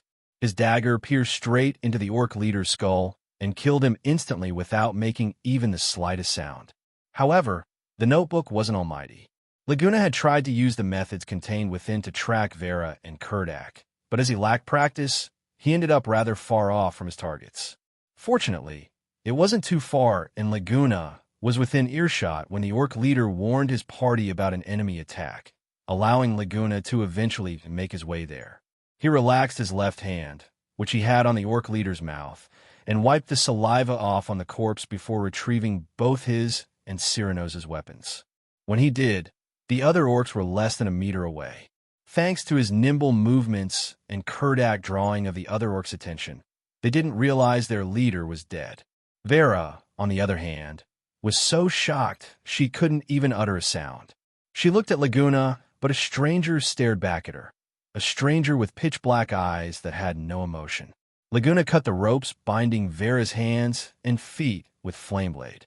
At that very moment, however, an orc turned around out of curiosity at the silence of his leader. "Leave now," hushed Leguna calmly. After she was freed, Vera didn't linger. She dashed straight for the dense trees. As her close combat ability was too weak, staying behind would only hold Kurdak back. Enemy attack from the BA. The orc tried to warn his comrades when he noticed Leguna, but he choked on the blood that flowed down his windpipe from a cut Leguna dragged across his throat. Leguna didn't linger after slaying the orc either. He fled the area without hesitation. His thin form disappeared into the forest's darkness. When the three remaining orcs saw their leader dead on the ground for no apparent reason, their eyes turned bloodshot and they ran after him, roaring and groaning along the way. While he had successfully rescued Vera, he didn't escape on the spot. Kurdak was still fighting the other four orcs. Kurdak had been willing to use so much force to kill the first orc, even at the cost of reopening his wounds, because he wanted to avoid being swarmed at all costs. It was apparent the first orc had underestimated the skills and equipment of the coward that had attacked from the bushes. At the same time, however, Kurdak also witnessed the strength of the fools that wove a bunch of sticks around. Even though the orcs were no experts, they were still warriors who'd experienced hundreds of battles. They weren't a match for Kurdak one-on-one, but Kurdak could take on at most 3 at a time. He was currently entangled with 4 orcs, injured.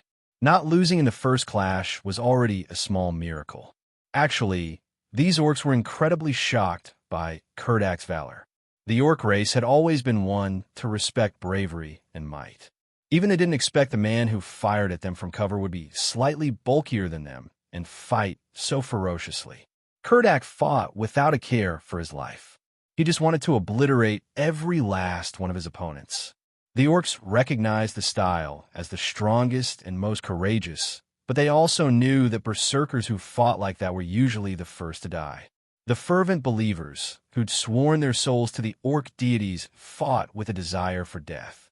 Even though most orcs thought of themselves as proud warriors, they would feel a sense of fear when faced with the death zealots called berserkers. At that moment, Kurdak was fighting just like an orc berserker would. Most of their attacks were made cautiously and fearfully. Even so, the combined attacks of 4 orcs still far exceeded his limit. While the orcs were armed rather crudely, their bodies granted them great strength. Kurdak had also donned a scale armor that afforded the flexibility he needed to use his 2-handed sword, but less protection. He received a number of wounds as a result. Some were bruises caused by blunt weapons, others bloody gashes from club spikes. He also suffered a cut on his back from an axe. The wound bled profusely.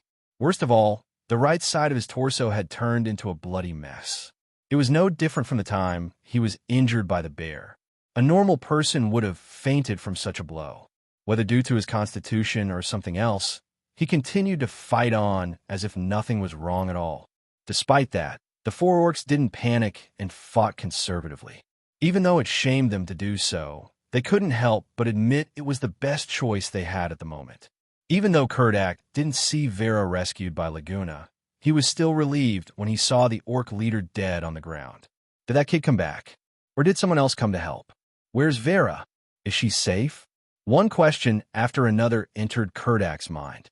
But since he was caught up in the middle of battle, there wasn't much he could do to see his doubts answered.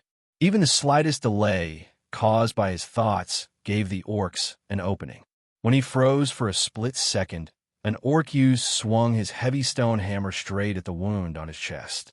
"Gwa!" cried he in pain. He used the blow's momentum to break out of the encirclement. But as the bones that had just healed broke once more, he couldn't help but gasp in pain. Even though he was no longer surrounded, he didn't have the energy to escape. The 4 orcs ran to close the distance once more. When they were about to deal the fatal strike, 3 impetus-infused arrows shot towards them. Unlike orcs, humans could see relatively well in the night.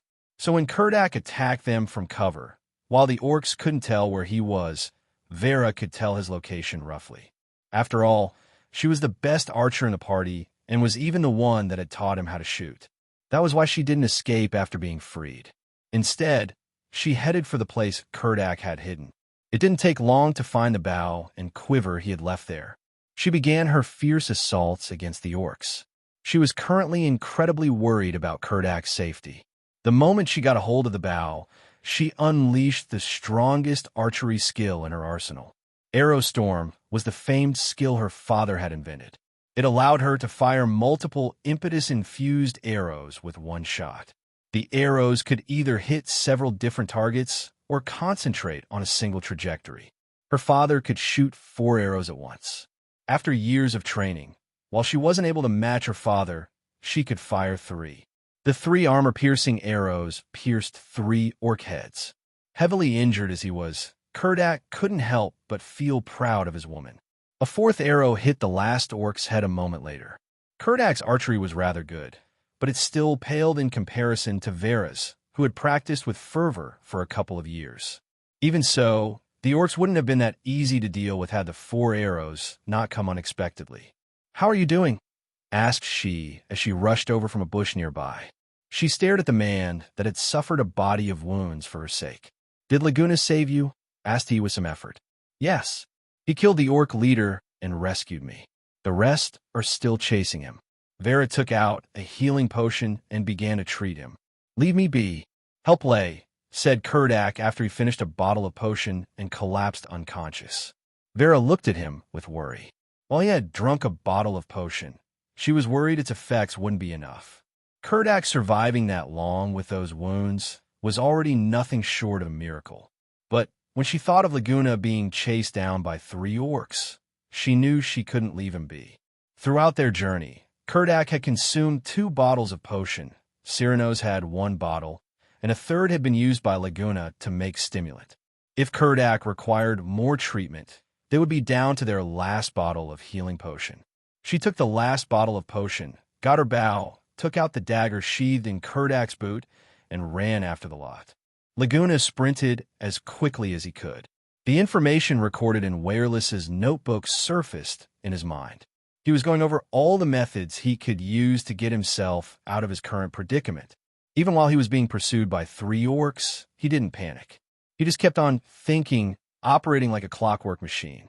Perhaps because of his small figure, he was able to move agilely despite the forest's complicated terrain, allowing him many advantages over the bumbling and huge orcs. If he continued his escape in this manner, there was a good chance he could shake his pursuers off. But he didn't choose to run. Cyrano's death remained in the back of his mind. All he wanted right now was to kill the orcs to relieve some of his pain. After giving a little more thought, he was confident it was a feat he could accomplish. After confirming he had indeed put enough ground between him and his pursuers, he took out a grappling hook and secured it to a branch. When he was sure it was stable, he began to climb the tree slowly. Even though the branch creaked from bearing his weight, it did not snap. He weighed less than 50 kilograms. Had it been the near 100-kilogram Kurdak, the rope might snap before the branch.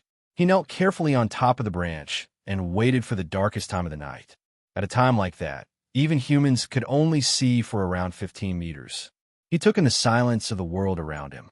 While the feeling was comfortable, he wasn't in the mood to relish it. Neither was he surprised at his sudden boost in abilities. The 3 orcs had already scrambled over, roaring loudly as ever. "Do you think I can't find you?" thought Leguna contemptuously. He felt Flameblade sheathed by his waist. In darkness like this, even a firefly would attract lots of attention. That was why he had brought Flameblade's scabbard with him. Otherwise, it would be like he was carrying a homing beacon. One of the orcs searched the surroundings carefully while his 2 comrades remained within line of sight. That way, no matter who got into trouble, the others could assist him. It was the best plan the simple-minded orcs could come up with on the fly. Leguna remained patiently. The moment he saw an orc approach the tree, he didn't hesitate to fling a throwing knife in the other direction. The knife struck a rock and let out a clang. Even a sound as soft as that was like thunder in the dark and quiet forest. The 3 immediately looked in the clang's direction, causing the orc beneath the tree to be in the other 2's blind spot. Leguna took the opportunity to jump off the tree.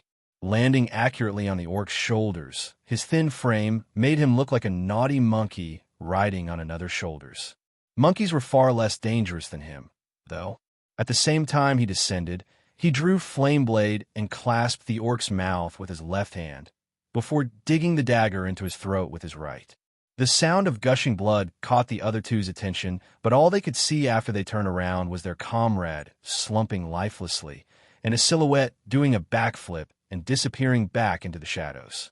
Leguna looked coldly at the two orcs rushing angrily in his direction with their crude weapons. They seemed to be saying something to their fallen comrade and wore expressions of grief and rage. "Are you angry? We feel the same," thought he. However, it made his heart freeze over even more. This all started because of the orcs. He had to make them pay. He continued to move silently. After he found a suitable place to stop, he drew a normal mithril dagger and pierced it straight into a tree nearby. The sound of metal digging into it caught the orc's attention. He didn't panic and raised his right hand before throwing Flameblade to a tree not far away with all the power he had. As expected of a high-grade enchanted weapon, the blade pierced straight into the tree without resistance, leaving only the handle visible. The orcs came forward roaring. After taking that weird action of his, Leguna began to run again. The two orcs ran with all their might, feeling seething hatred for the youth that refused to fight them head-on. The method of fighting he used was one of a coward, yet a number of their comrades, and even their leader, the strongest, had fallen, much to the displeasure of the two. They approached loudly, swearing to tear the little human into 1,000 pieces if they caught him. Much to their delight, the coward seemed to have realized the shame of his ways and actually stood unmoving, glaring at them coldly. They increased their speed even further in fear him running off again. At that moment, something completely unexpected happened. The orc running at the front let out a weird grunt as the sound of a blade cutting flesh rang out. The one behind slowed down subconsciously. It actually extended his life for a few more minutes. He realized that, less than half a meter in front of him, a metal wire as thin as a hair was suspended in midair. Droplets of blood hung on it and fell to the ground one by one. Leguna had set up a simple trap. He tied a thin silver wire to both the normal dagger and Flameblade. He first thrust the blunter dagger into the tree near him and threw Flameblade at the next with all his might. He managed to suspend the wire in midair. It was even sharper than the edges of blades, and he had chosen to affix it near the height of the soft parts of the orcs' necks. As a result, the orc that rushed forward blindly collapsed, decapitated by Leguna's simple trap.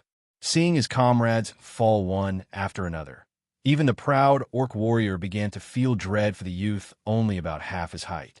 But the years of Orcish cultural indoctrination had erased all notions of running away. He let out a loud growl and ducked under the wire before resuming his chase. Leguna didn't bother to employ a sneak attack, choosing instead to draw the long sword sheathed on his back after taking a deep breath. While some would find Leguna's prepubescent bellow funny, the orc could feel the grief and rage it contained. The next moment, Leguna clashed with the orc directly. The close combat techniques recorded in Wireless's notebook began to surface in his mind. His body executed the movements perfectly like the most precise machine. He could control every part of his body perfectly, his hands, his legs, his body, and even his breathing. The orc was still a warrior that had been baptized by hundreds of battles. However, while he wasn't intelligent, he managed to identify the difference in physique between him and the human. The youth could definitely not endure even a single blow. It launched a double-edged attack, willing to trade a blow for landing one on Leguna. Even with his nimble movements, Leguna was forced into a passive position with the orc's ferocious approach. Seeing his range of motion limited by the orc's approach, he didn't panic. Instead, he jumped backwards and tossed his long sword to slow its advance. He drew the last dagger he had sheathed on his boot. When he landed, he exerted a huge force on his ankles. He burst forward with staggering speed. Before the orc could even blink, he had already appeared directly in front of it. It tried to block in a fit of terror, but before it could raise its hand, Leguna's dagger had already pierced deep into its throat. Fresh blood gushed out of the gaping hole incessantly. The orc looked grudge-filled at Leguna and finally collapsed. Having defeated the last orc, Leguna slumped on the ground, as if all his energy had left him. After his irises reverted to their dark blue, he looked at his surroundings with shock and disbelief. While he found it hard to accept the fact that he was the one who had done all of it, his memories didn't give him a choice. He was aware of how calm he had been, how perfectly he could control his body, and how well he could plan his approach even in the midst of escape. It all resulted in him coldly slaughtering his enemies. Shouldn't I be so terrified I'd wet myself after seeing an orc? He looked at the blood on his hands before a strong sense of fatigue overcame him. He fainted on the spot. By the time Vera found Leguna, he was already out cold. After finishing off 5 orcs, he had squeezed himself dry of energy and will. Vera found him in a seemingly lifeless and unmoving state. When she saw him in this state, she was horribly shocked. She went over as quickly as she could to check on him. Relief washed over her when she saw he hadn't suffered any injuries. She remembered how he prepared the awakening ointment and started making some, replicating his actions as closely as she could. Even though she wasn't sure of the exact steps, she applied it to him anyway since it wouldn't harm him even if she got something wrong. The first thing Leguna saw as he opened his eyes was Vera's anxious and concerned expression. "Sis." He rubbed his temple a couple of times. The ointment she had prepared was a little short of stimulant, so he woke up with a slight headache. "Are you all right?" Though Vera had given him a thorough check, she still wanted to hear confirmation from the person himself. "I'm fine. Everything felt fine, save a slight headache." "Did you kill the orcs?" She had already scoured the surroundings. She had found, to her utter shock, 3 lifeless orc corpses. "I guess you can say that. I don't really know how, but I managed to kill them," answered Leguna hesitantly. He still couldn't be sure whether he was the one who had killed them. Even though his memories were clear, it all felt too weird. He didn't think he could ever do something like that. "It's fine. You seemed quite different back then." Vera looked into his eyes and realized from his gaze that the youth she knew had returned. Laguna's current gaze, though slightly dazed, had that slight tinge of slyness it usually had, unlike it had back then. The youth that saved her had chilling eyes and an absolute calm. It felt completely different. "I don't know what happened either," Leguna said, scratching his head before he started with surprise. "Where's Boss? Is he all right? Kurdak's injuries look pretty serious, but he had me come to help you out before he fainted." "Don't worry. The orcs over there have already been dealt with," Vera said, before she looked at the remaining half-bottle of potion in her bag and continued. "Since you're all right, I'll leave the rest of the potion for Kurdak." "Definitely. Let's go back there quick," said Leguna, without bothering with his headache. If he had come along with Kurdak, even the slightest bit sooner, perhaps that man wouldn't have gotten so heavily injured.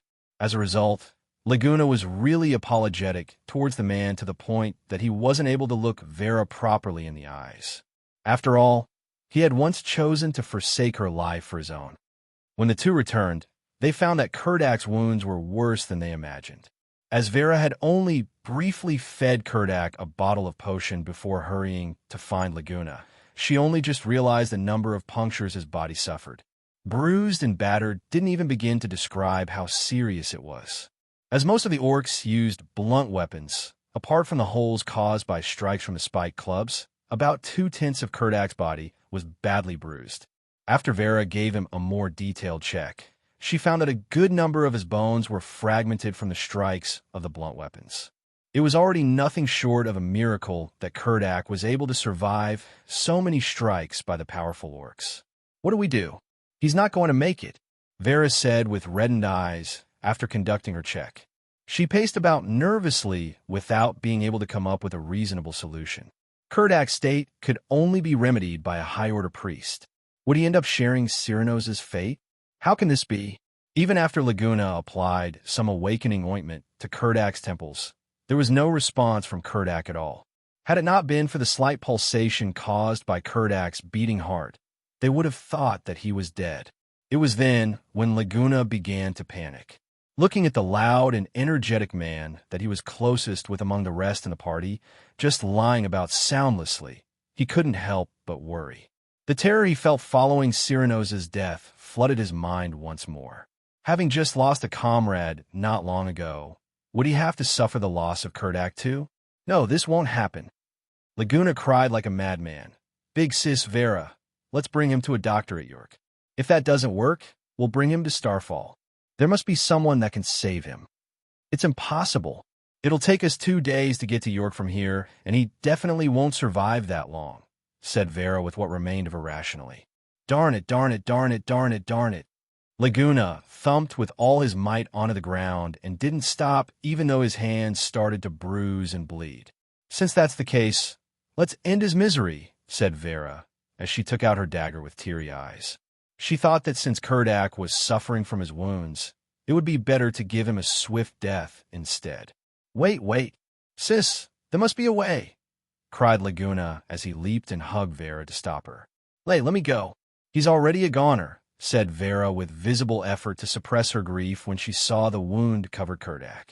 Despite that, she found that she couldn't move her hands in the slightest.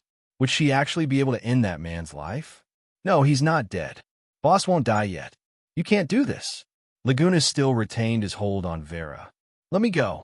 Are you saying you'd rather see him suffer for no reason?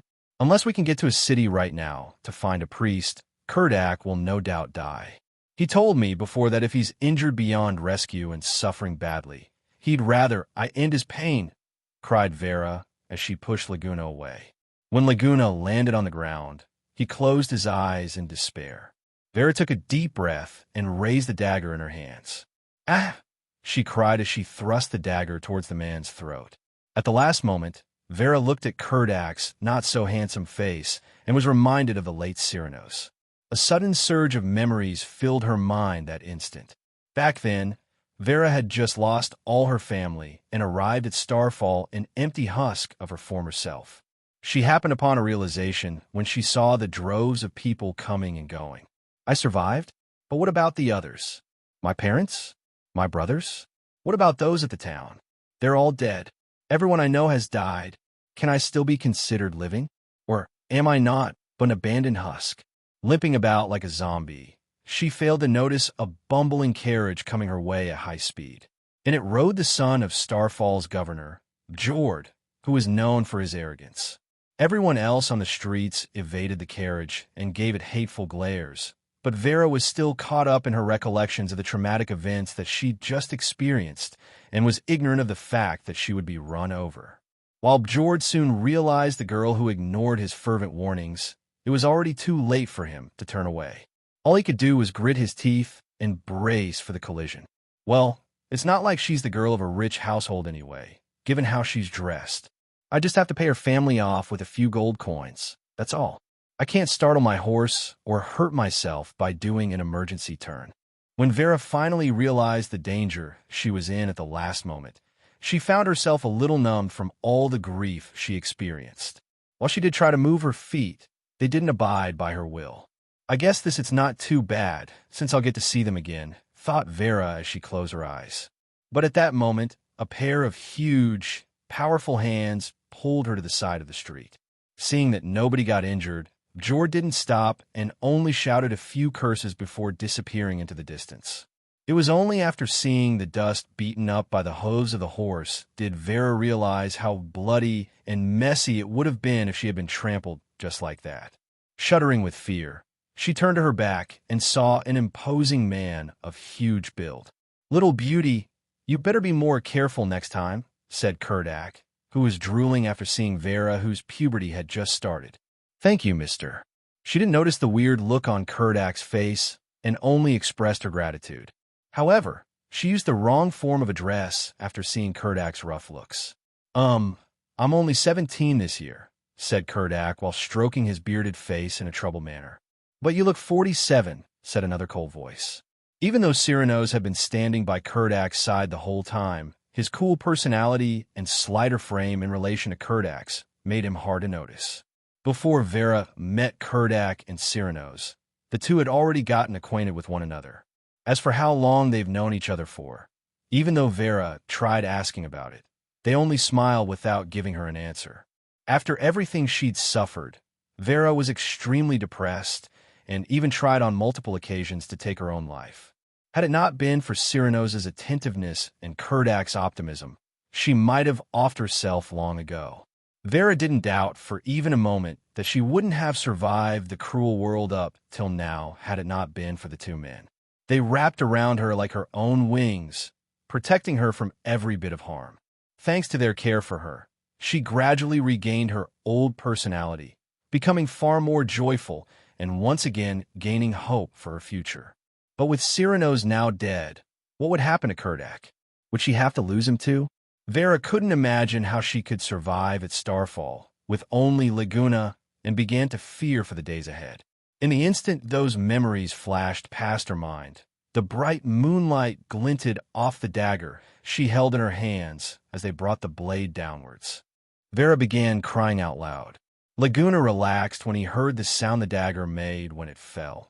It didn't sound like steel piercing flesh. Slowly opening his eyes, he saw Vera had thrust the dagger only 2 centimeters away from Kurdak's neck. He was unharmed. "I can't do it. I really can't. Cyrano's is dead. Will I let you leave me too? What should I do? Kurdak, what should I do?" cried Vera. Leguna looked at Vera's shivering form, and Kurdak, who was only barely staying alive, and understood what it felt like for blades to cut through his heart. "What should I do? What can I do? Where could I find a priest? Where would someone who could rescue Kurdak be?" After repeating the question over and over in his head, he went over all sorts of scenarios concerning the things they had: Kurdak's injuries, Nightsong Forest. All of a sudden, his eyes flashed. He hurriedly took Wireless's notebook from his chest pouch and began reading like a madman. Fortunately, it wasn't made with normal paper. Otherwise, it would have torn from his rough handling. "Sis, I found it," called Leguna excitedly. "What? What did you find?" asked Vera, surprised before she approached him. "This. Look," answered Leguna as he pointed to a passage in the notebook. Vera rubbed her eyes. She could see words written in the common script on the pages, but she couldn't recognize any of it. She didn't have the time to care about how weird it was. "I can't read a word of this." "Quick, tell me what you have," asked she quickly. "It says there's an elven settlement somewhere in Nightsong Forest near Shimmer Lake. If we can find it, maybe the elves could save Boss," explained Leguna excitedly. "Elves? Elves?" The more Vera thought of it, the brighter her expression became. "Oh, that's right. I heard people mention they saw traces of elves in Nightsong Forest. Maybe they do have a way to save him. They're a race with a high affinity for magic, after all. Maybe they know some divine healing techniques. They can definitely save Kurdak." While Vera seemed to regain hope the more she talked, all of a sudden, she thought of something that caused her gaze to dampen slightly. "But elves have always been really guarded against outsiders. How will we make them help us? Also, I heard that some humans do horrible things in this forest. I heard some even offended the elves a lot. Sheesh, there's no point in thinking so much about this now. Staying here will only be waiting for Boss to die. Let me give his injury some basic treatment before we leave. We'll cross that bridge when we come to it," urged Leguna before he promptly took blood clot grass and tri-green leaf from his bag to make some ointment. The ointment's preparation was rather simple. Despite that, he couldn't help but grow more anxious after he finished. Kurdak really had too many fatal wounds. All the ointment Leguna made wouldn't be able to cover them all. That was also why a whole bottle of potion didn't do much to improve Kurdak's condition. Leguna picked the 3 worst-looking wounds on the right side of Kurdak's lower torso, the left side of his chest, and back, and poured the remaining potion into his mouth. Vera finished packing up their luggage shortly after. The two found 2 thick tree branches and made a simple stretcher. Kurdak was carefully moved onto the stretcher, and the group began traveling at a slow pace. Dawn soon came. Cyrano's loss weighed on both Leguna and Vera's minds. The night-long battle had also tired them considerably. A youth of slender build and a woman not specialized in endurance were using the last of their energy to head to the point recorded in Wireless's notebook. Even though the two were already at their mental and physical limits, a deep fear drove them forward, losing Kurdak. The two moved onward for about 8 hours before arriving at their destination. On the way, they began to worry that Kurdak would not survive the journey, that he'd pass on midway. They stopped and inspected him. They were relieved to see he was still alive. They despaired, however, for there was no elven settlement to be seen. It should be here. Why don't I see anything? Leguna hurriedly opened Wireless's notebook. He couldn't help but want to find the man who wrote it and interrogate him about the accuracy of the information. The elves should have laid a magical formation. Even though Vera knew the reason they weren't able to locate the settlement, it didn't change how much she worried at all. Just like Leguna, she was also an impetus-using fighter, and both had not the slightest inkling when it came to Enthymema and magic. Darn it, is this all we can do? Come here and stare at a non-existent entrance? Cried Leguna, red-eyed. Let's think of a way to draw them out, decided Vera. The elves were Kurdak's only hope of making it through the day. Thus the two called out for a good while in that part of the forest. Apart from drawing a few beasts, however, the elves they hoped would appear were nowhere to be seen. I guess there's only one option, said Leguna as he removed a fire starter from his bag. Are you going to burn down the forest? Asked Vera, having figured out Leguna's intention. It should definitely draw them out. Don't forget the elves worship nature. All this will do is piss them off. Will they still save Kurdak then? Reminded Vera, though that didn't stop her from handing Leguna some fuel. We can't be bothered with that right now. If they don't come out, boss will die, said Leguna as he took the fuel. He found a spot a bit further away from Kurdak and prepared to light the fire. He didn't doubt the location provided by Wireless's notebook at all. If it said there were elves here, there were elves here. Leguna wasn't worried that the forest fire would eventually grow so big it would roast him and Vera alive.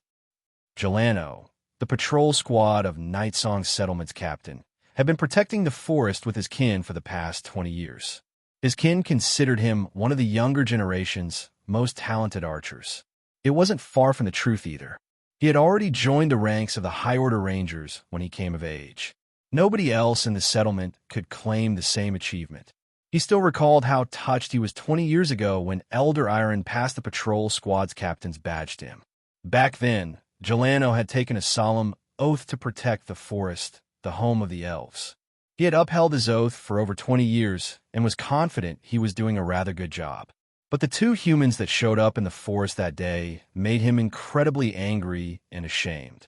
He didn't really bother with them when they first showed up since there was a chance they had wandered there by chance. It wasn't uncommon for humans to show up in Nightsong Forest, after all, so it wasn't impossible. Not long after, however, the two began to call out loudly, as if they were seeking the elves. While Gelano was rather annoyed by the calls, he ignored them. No matter what it was about, the elves didn't want to have any dealings with the self-centered, cunning, and sly humans. However, when a thin male youth attempted to set the forest on fire, Gelano was furious. Destroying a part of nature was the biggest sin one could commit. Gelano wasn't prepared to ignore them anymore. The moment Leguna set some fuel alight, a number of elves armed with bows showed up behind him. Vera, some distance away, was surrounded by more elves. Leguna looked at the long and elegant faces that bore the same expression and calmed down. He smiled at them and attempted to convey that he didn't have any hostile intentions. His clean teeth and sparkling eyes looked brighter than ever when contrasted with his soot-stained face. But the elves didn't understand what he meant by the gesture and tightened their grips on their bows. All of a sudden, he saw only darkness. He finally gave in to the fatigue he had endured for the past 2 days. The last thing he saw before he fainted was Vera slumping to the ground weakly. "Did you guys shoot them with tranquilizers?" asked Gelano curiously when he noticed the two fainted humans. "No," answered the elven youths who still had their arrows trailed nervously against the two humans on the ground. Gelano was even more confused now. He had lived his whole life in the settlement. He had never left Nightsong Forest. Even though he had met humans before, he was sure it was his first time meeting these two. The problem was that the humans wore an expression of "we finally found you" before they fainted, smiles on their faces, even though it should be their first time meeting. What's going on? Do I know them from somewhere? Why do they faint? Were they too shocked by seeing elves? Even after the questions faded from his mind, he still didn't know what to do with the two humans. "Captain, we discovered a heavily injured man near the woman over there," reported one of the elven youths. After a few moments of hesitation, Gelano chose to bring the three back to the settlement. His decision was in part thanks to the gentle nature of elves. Since he was well aware of the strength and threat humans could pose, he wasn't too concerned about the consequences of his actions. All three only knew how to use impetus. The youth was at the 6th stratum, the young woman at the 7th, and the man only at the 9th. While they were far from weak, if they actually dared to cause any trouble, Jelena was confident he alone was enough to deal with them. The first thing Leguna saw when he woke up was the face of a man in his 40s. While he looked middle-aged, just like Sorum, he was far more pleasant-looking than the chubby man. It ought to be the most handsome man Leguna had ever seen in his life. His facial features were well-defined, especially his distinct lips and tall and thin nose. The wrinkles granted by the passing of time only served to add an air of wisdom. Coupled with eyes that flashed with intelligence, his face was one that could make 90% of women swoon dreamily. "Mister, where am I?" asked Leguna as he rubbed his temples and got up. At that moment, he carefully recalled what happened just before he fainted. Cyranos' tragic death, the orcs' attack, Vera's capture, and Kurdak's serious injuries. It all flooded into his mind like horrible nightmares. After recalling everything, his heart skipped a beat when he wondered how Kurdak was doing. "Mister, how's my boss doing?"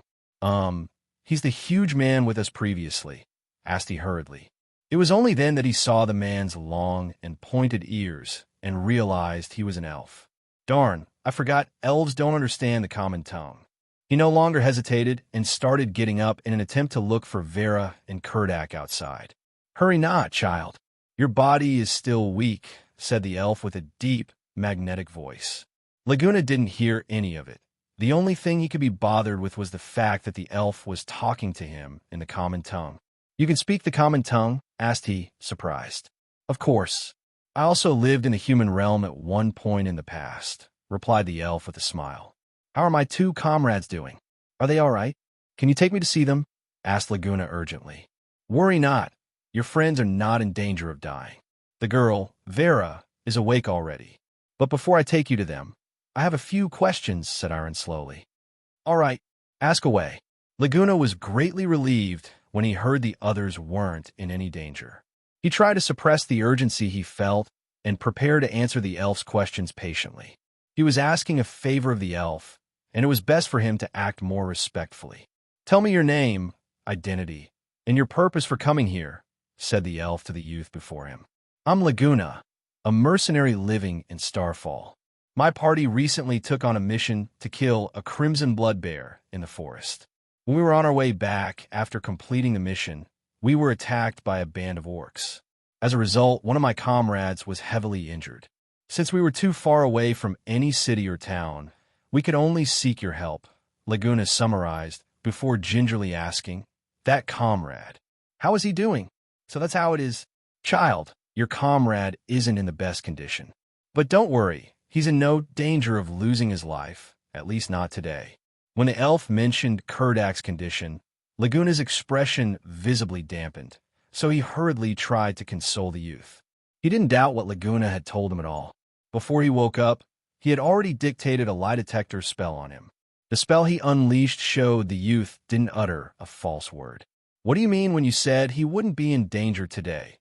asked Leguna after noticing the catch in Iron's words. "It's better if you come with me," said Iron with a sigh before walking out of the room with Leguna. The room they were in was actually built on a gigantic tree that towered into the skies. The moment Leguna stepped out of it, the sight he met made him gasp in awe. Not the least bit surprised at his reaction, Iron patiently waited for him to get a good look at the scenery. Whether it be the magical light sources that hung across the tree branches, or the intricate-looking building that floated in mid-air, it all incited his curiosity and excitement, given that it was his first encounter with elves. It didn't take long for his mind to wander back to Kurdak's injuries, so he merely smiled apologetically at Iron to indicate he was ready to continue. "Beautiful. This place is truly beautiful," praised Leguna. "Thank you for the praise, child," said Iron with a smile. The Nightsong clan had already lived at the forest for thousands of years, and Leguna was by no means the first human to visit the settlement. Iron had seen all too often the looks of awe and amazement of humans to be surprised by them. When Leguna arrived where Kurdak was, Vera had already been waiting there for close to an hour. The two had collapsed at noon when they encountered the elves due to their exhaustion. It was already night, and both of them didn't know how Kurdak managed to survive. Perhaps the elves really did heal him. He didn't look too different from how he had been the night before. He was still covered with wounds and breathing incredibly weakly. It was a miracle that, in spite of everything, he was still alive and struggling. "I believe you must be curious how he was able to survive this long in his state," said Iron, after giving Kurdak a look. Even though he knew the truth of the matter wasn't pleasant, he still felt it was imperative for the two to be informed. While Vera and Leguna both felt it was quite an amazing feat for Kurdak to survive for that long, they knew that it wasn't something that could be explained from his tough constitution. "Do you know why?" asked Leguna. He felt something was fishy about Kurdak's state. "Yes. Based on what I know, this friend of yours consumed some kind of potion," said Iron. "A potion?" Vera mused with some thought, before she exclaimed with disbelief, "Don't tell me it's Moonsink's cycle?" Iron nodded. "That's right. It should be Moonsink's cycle. That's impossible. Back then, I saw him smash the potion bottle myself. How could he have consumed it?" "No way. It's impossible," said Vera agitatedly after hearing Iron's assured response. "Sis, Mr. Iron, what are you talking about? What's a Moonsink cycle? What in the world did Boss drink?" Even though Leguna didn't have a single inkling of what was going on, he could tell from Vera's expression that something was horribly wrong. Vera looked at the confused youth. She didn't know how to explain the matter to him. "I think it's better if I explain," said Iron after seeing Vera's unstable emotional state. After sighing, he slowly began. "Moonsink cycle is a kind of alchemical potion said to have been created by a human alchemist thousands of years ago. I believe that, as humans, you know how short your lifespan is, as well as your weak and fragile bodies. Humans have invented many ways to amend these flaws. Some well-versed in magic would choose to become an undead life form. More specifically, a lich to extend their lifespan. Others rely on training their body to let it experience a qualitative change.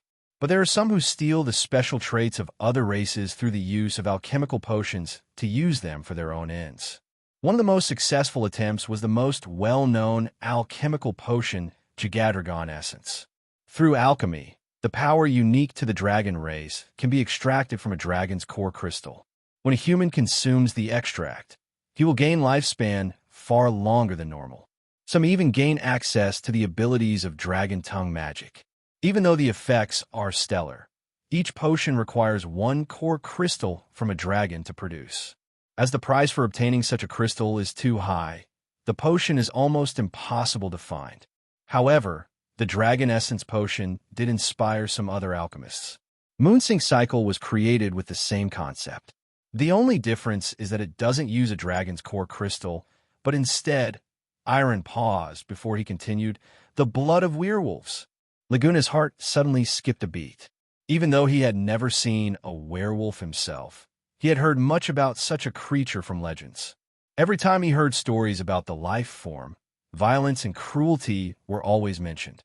That was why Leguna had a foreboding sensation when he heard from Iron that werewolf blood was used in the making of Moonsink Cycle. It was a reward from a mission 2 years ago, Vera explained after sorting out her emotions. Back then, we accepted a request from an alchemist, and he gave us a bottle of Moonsink Cycle along with the prize money when we completed it. We didn't know what it was good for back then, but after asking around, we began to understand its true purpose. I was incredibly horrified. I begged Kurdak to throw it away. At first, he was reluctant to agree, but after Cyrano's and I insisted, he destroyed it. I didn't think he had lied to us, and actually kept the potion. "What does it do?" asked Leguna with a low voice after taking a deep breath. Moonsink Cycle is a potion that uses werewolf blood as its core ingredient. A human that consumes it can gain the abilities of a werewolf. More specifically, a werewolf's staggering regenerative ability. As you can see, your comrade here is still alive despite how badly he was wounded. It's thanks to Moonsink Cycle. The werewolf's blood has awakened the innate potential contained within his life force, allowing him to survive until now. While werewolf blood gives one staggering regeneration, It also has a side effect, the full moon rampage. Any human who consumes moon sync cycle will be affected by an uncontrollable bestial instinct and lose any and all sense. They will become a battle lust-filled slaughterer that will even maul the ones closest to them without hesitation. That's why, even though humans who consume moon sync cycle won't completely turn into a werewolf, they will not be too different from a real one. That's also why it came to be called moon sync cycle. Even humans with the purest of hearts that would never forsake their nightly prayers would sink to the abyss and turn into werewolves during a full moon night, and the process repeats cyclically, even on nights when the wolf's bane blooms, said Iron softly. You're saying that, Leguna stammered, Boss has become a werewolf. Strictly speaking, he's not one, Iron explained, shaking his head. Moonsync cycle only made your comrade inherit two werewolf characteristics, their regenerative ability and their tendency to go berserk during a full moon. However, that won't grant him the amazing constitution of werewolves. This is the key concern. While werewolves do have staggering regenerative abilities, it is supported by their incredibly high constitution. When werewolves are injured, their wounds will quickly regenerate. But the problem is that no life form can undergo endless regeneration. Every time it happens, they expend some of their life force. In other words, their lifespan shortens with every regeneration. Werewolves have a relatively huge pool of life force, so they can incessantly regenerate their wounds quickly without it affecting their lifespan much. Humans aren't the same. While your friend has the regenerative ability of a werewolf, it isn't supported by a tough constitution. The man was almost constantly injured during the battle and kept on regenerating. It's burnt most of his life force. He doesn't have much left. That's also why he couldn't rely on werewolf regeneration to recover his wounds after battle. He doesn't have any life force left to burn. You mean, Boss's life force is running out? He's dying? Iron's explanation sent Leguna's mind down a sea of confusion and panic. He wasn't in the mood to understand and decipher Iron's explanations. He just wanted to understand the key problem. If we treat him now, he won't die outright. He's a really strong human. He has more life force than others. Unfortunately, even though using up too much life force isn't life-threatening in and of itself, his lifespan has been shortened a lot. As for how much it's been shortened, I have no way of knowing. I beg you, please help him. We'll deal with the other stuff in the future. Saving his life is all that matters right now. The moment he heard Kurdak could be saved, Leguna snapped to attention. As for his decreased lifespan, there would certainly be a chance to deal with it later. Even if Kurdak was disabled or only had a little time left, it was far better than letting him turn into a corpse, wasn't it? Iron pondered silently as he looked at that hope-filled human him. While he didn't want to give them such a huge shock, he still had to give them a stern warning. Are you sure he really wants to be rescued? He's already a person cursed with the blood of a werewolf. He can barely even be considered human. There's a chance he will maul you to death during the next full moon. As I understand human society, it won't accept such a danger. It certainly won't let it live amongst normal people. You're sure you want to save him? Both Leguna and Vera became silent. It was true that Kurdak couldn't strictly be considered human anymore. So what would they do? Would they live with a monster that could turn into a bloodthirsty werewolf? Would they even be able to sleep at night, knowing that such a creature was next to them? Even if they could accept him, what about other people? If Kurdak was exposed, would the others look at him in a different light? Would there not be people who'd consider him a dormant threat? Would he be able to survive? Would he even accept the monster he'd become? Would he still have the will to live, even if it meant living his life as a mutant? Countless questions ran through their minds. Faced with this situation, the two didn't know what was the better choice. Should they preserve his life, their most precious comrade, and let him live on in a different form? Or should they let him die while he still had the dignity of being human? I know this is difficult. I'll give you some time to consider. You can come find me at the entrance once you've decided. Seeing the two in deep thought, Iron didn't say much else and turned to leave the room. Elder, the materials you requested have been prepared, said Jelano when he saw Iron emerge. Good, thank you, thanked Iron. He noticed Jelano's hesitation to speak and smiled. Ask away, child. Please forgive my rudeness, but I really don't understand why we have to help these humans. We don't even know where they came from. Humans are greedy and cunning. Our people often get roped into their schemes. Some have even been sold off as slaves. Should we really be so kind and hospitable to them? This could well end up costing us, warned Jelano. While he didn't have a good understanding of humans, he had heard lots about them from rumors spread by other elves. Most were negative. He had developed a bad impression of them as a result. Iron looked at the respectful man. Since you feel we shouldn't act so amiably, why did you bring them here? I can't just let 3 lives end under my watch whilst I could do something about it. There's your answer. Many things in this world are more complicated than you think, and there aren't any fixed notions of right and wrong. There's no way we can make the so-called right choice for sure either. We have to follow our hearts and instincts. Your kind disposition made you save 3 lives by bringing them back to the settlement. I feel I should save these 3, so I do what I can. We only did what we thought ought to be done. It has nothing to do with right, wrong, or race. Iron gave a little more thought. Also, I believe your perspective on humans is a little too extreme. Even though there are indeed crooks among them, there are kind and gentle ones as well. In fact, this doesn't just apply to humans. You know, a single individual doesn't represent the whole race. There will be the kindest of souls among the humans we so despise, and individuals as wretched and cruel as demons can also be found amongst our people. Even though Iron was considered the wisest elder in the settlement, Jelano didn't really agree with what he had to say at the end. He had lived in the settlement all his life and had never seen an elf as wretched and cruel as demons. You don't believe me? Iron asked with a smile. Just think about our underground cousins. They were no different from us thousands of years ago, you know. The moment Jelano thought about the dark elves, known for being bloodthirsty and cruel, he was speechless. Thank you for your teachings, elder. It's my honor and fortune to be able to receive your wisdom. Jelano bowed to Iron before he turned and left. Sis, said Leguna, breaking the silence. He didn't say anything else, though. He's Kurdak, whispered Vera softly as she stared at the man on the bed. He's Kurdak, Vera said a little louder. He's always been Kurdak. I don't care about anything else. I don't care if he's human or werewolf or anything else. As long as he's Kurdak, as long as his heart and mind stay the same, that is enough for me. Lay, will you listen to me this time? I want to save him. No matter what he might become afterward, I still want to save him.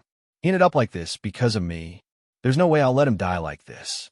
The matter 7 years ago robbed me of my sleep already. If I run away from this too, I won't survive the torture. That's why, no matter what, I want to save him. We can deal with anything afterwards together. I don't want to run away anymore. I won't run away anymore. So, listen to me, all right? Let's save him. Vera sounded very determined. Even though she made an effort to sound negotiable, Leguna could see nobody could change her mind. And in truth, he'd never really thought of changing her mind anyway. I want to help you as well, Leguna said with a smile. I will always be the third wheel, so don't even think of leaving me behind. The door opened lightly. Leguna and Vera walked out. Both had puffy red eyes. Was my prediction wrong? Iron wondered. He'd thought both would choose to rescue Kurdak, so he had the materials required for a secret ritual prepared. But, looking at their current expression, it seemed they were going to send him off for good instead. We want to rescue him. Please help us. The two bowed in unison. It seems human emotions are complicated after all, thought Iron with a bitter smile. A white fume rose gradually from the cup. The sound of tea dripping into the intricate tea sets was clear and crisp. The intricate elven tableware looked ever so appealing to the eyes. Leguna felt the urge to steal a few. He wondered how much two could sell for. This is a beverage made by our race. It is made by dipping the leaf of plants in hot water, just like the tea you humans drink. However, the taste is slightly different. Do try some, explained Iron with a tone fitting of a pleasant adult, not having the slightest idea about the youth's thoughts. Oh, thank you, Elder Iron. After spending 2 days in the settlement, Leguna had come to know that Iron was the most beloved elder in the whole settlement. He also learned that Iron was over 500 years old. Even his great-great-great-great-grandfather would consider the elf old. That was why he was so respectful in the elf's presence. He didn't dare to give free rein to his long fingers. He behaved as respectful as he could, like an obedient child in front of Iron. He only realized how hot the drink was after he had taken his first gulp. He didn't think the elven teacup could keep heat that well. He had wanted to drink a large gulp to appear polite, but the hot beverage running down his throat made him feel like he was swallowing burning coal. He paled. "Ha ha, this tastes rather good," mumbled Leguna a little unclearly before he stuck his reddish tongue out like a dog trying to cool down on a hot day. "Glad you like it." Iron didn't bother to pop his bubble. Apart from being a nice refreshment, it also has a peculiar effect on humans. If you use the drink together with certain secret elven arts, you can open your enthymemic pathways. Leguna looked at the emerald-colored liquid in the cup. While he didn't know what Iron was planning, he wasn't too worried either. If the elf really wanted to harm them, he wouldn't have spent so much effort to save Kurdak. So, he patiently waited for what he had to say. Enthymema is a very mysterious power. It forms the thoughts of living beings, and is also the force used to control magic.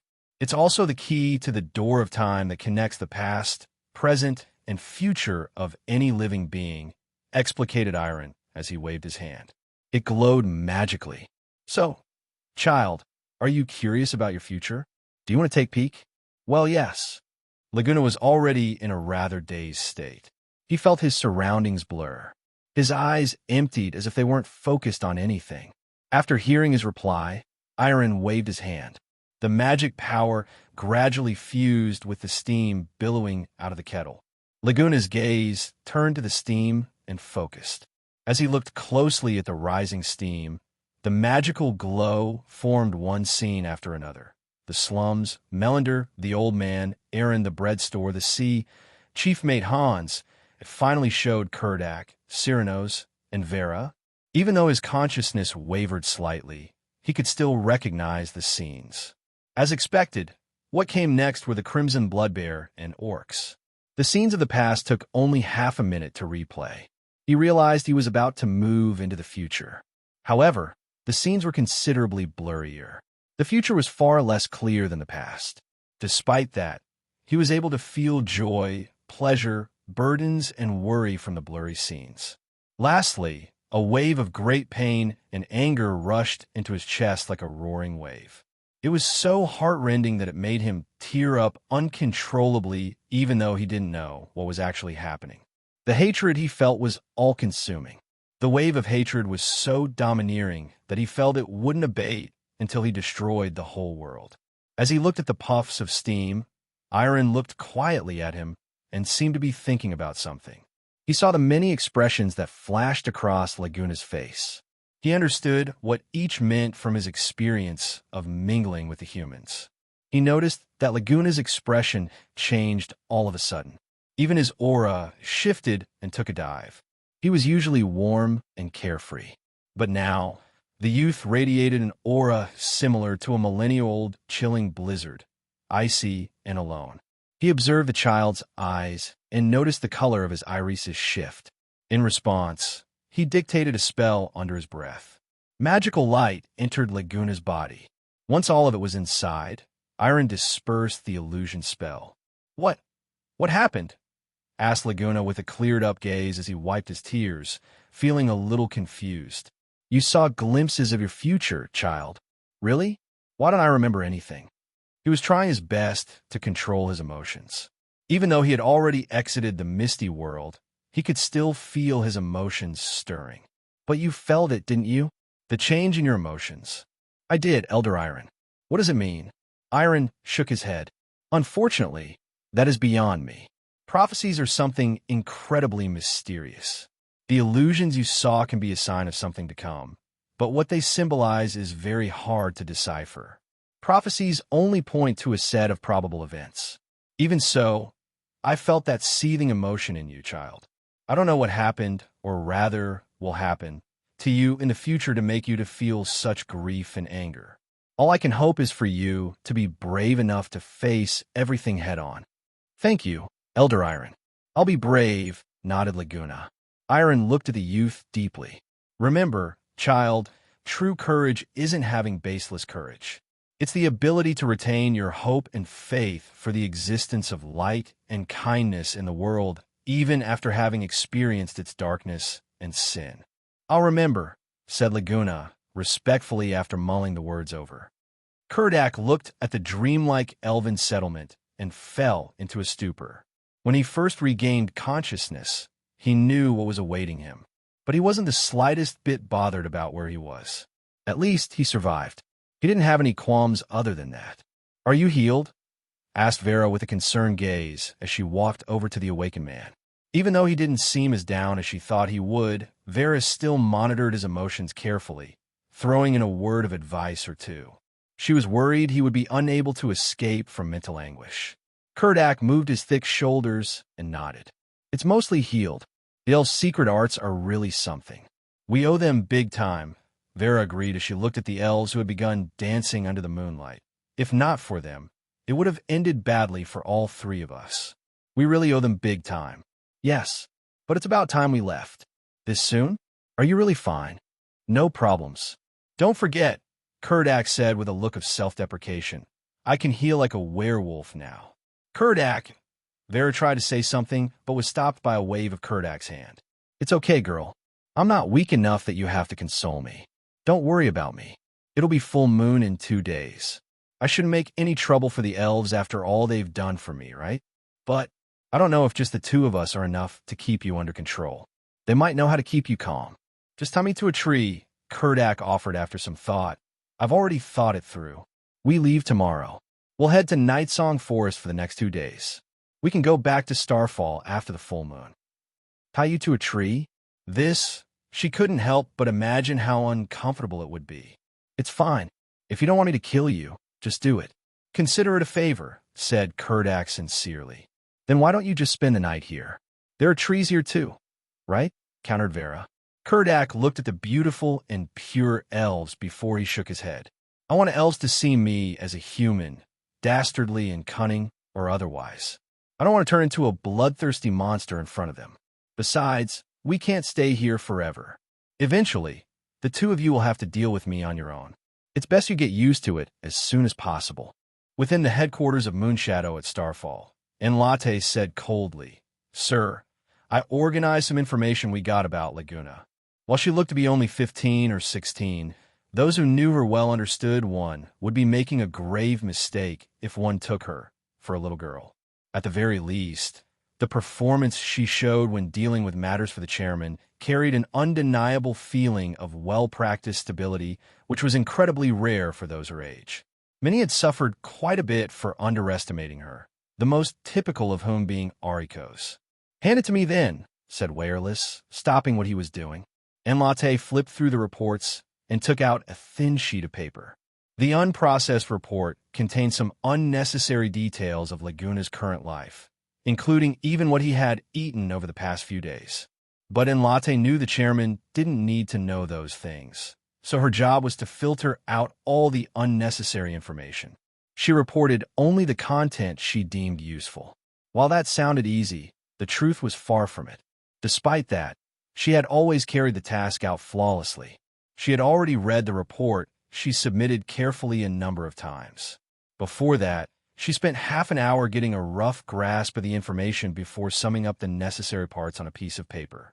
Wireless looked the report over and fell into deep thought. Is Baylor still with the orcs? Asked he suddenly. While the question came out of nowhere, Enlate replied in a prepared manner. I believe so. As per your previous instruction, we sent orders for him to return. However, Baylor has never followed the instructions. Since we didn't discover any traces of him in the human realm, he's probably still in Orcish territory. Wireless furrowed his brow. It was apparent the person troubled him quite a bit. Contact him again. At the very least, establish his current location. Understood, nodded Enlate. Wireless returned to reading the report on Leguna. According to your experience, how long do you think he needs to awaken his power? I can't be certain, sir. and Latte replied apologetically. He's never had any formal training or guidance. His situation might be a little unique. However, according to his performance in Nightsong Forest, the soonest his awakening will happen is in a year, 3 at the latest. All of his potential will be released at once when he does. 1 to 3 years, huh? Wireless mused with his hand on his chin. He looked at the glacier girl with an interested gaze. You've been here for almost 15 years already, right? That is correct, sir. Don't you feel cooped up after staying here for so long? You have given me life, sir. It is my honor to serve you. Even though she suspected the intention behind Wireless's question, her tone didn't give her suspicion away. Are you interested in seeing the world? Huh? Why are you looking at me like that? It's not like I plan to eat you, said Kurdak with a sound as rough as iron scraping iron the moment he noticed Leguna looking at him with wide, droopy eyes. Boss, you almost ate us yesterday, said Leguna with lingering fear. Well, that's the side effect of moon sync cycle. I couldn't control it, said Kurdak helplessly. Kurdak had his first full moon night the day before.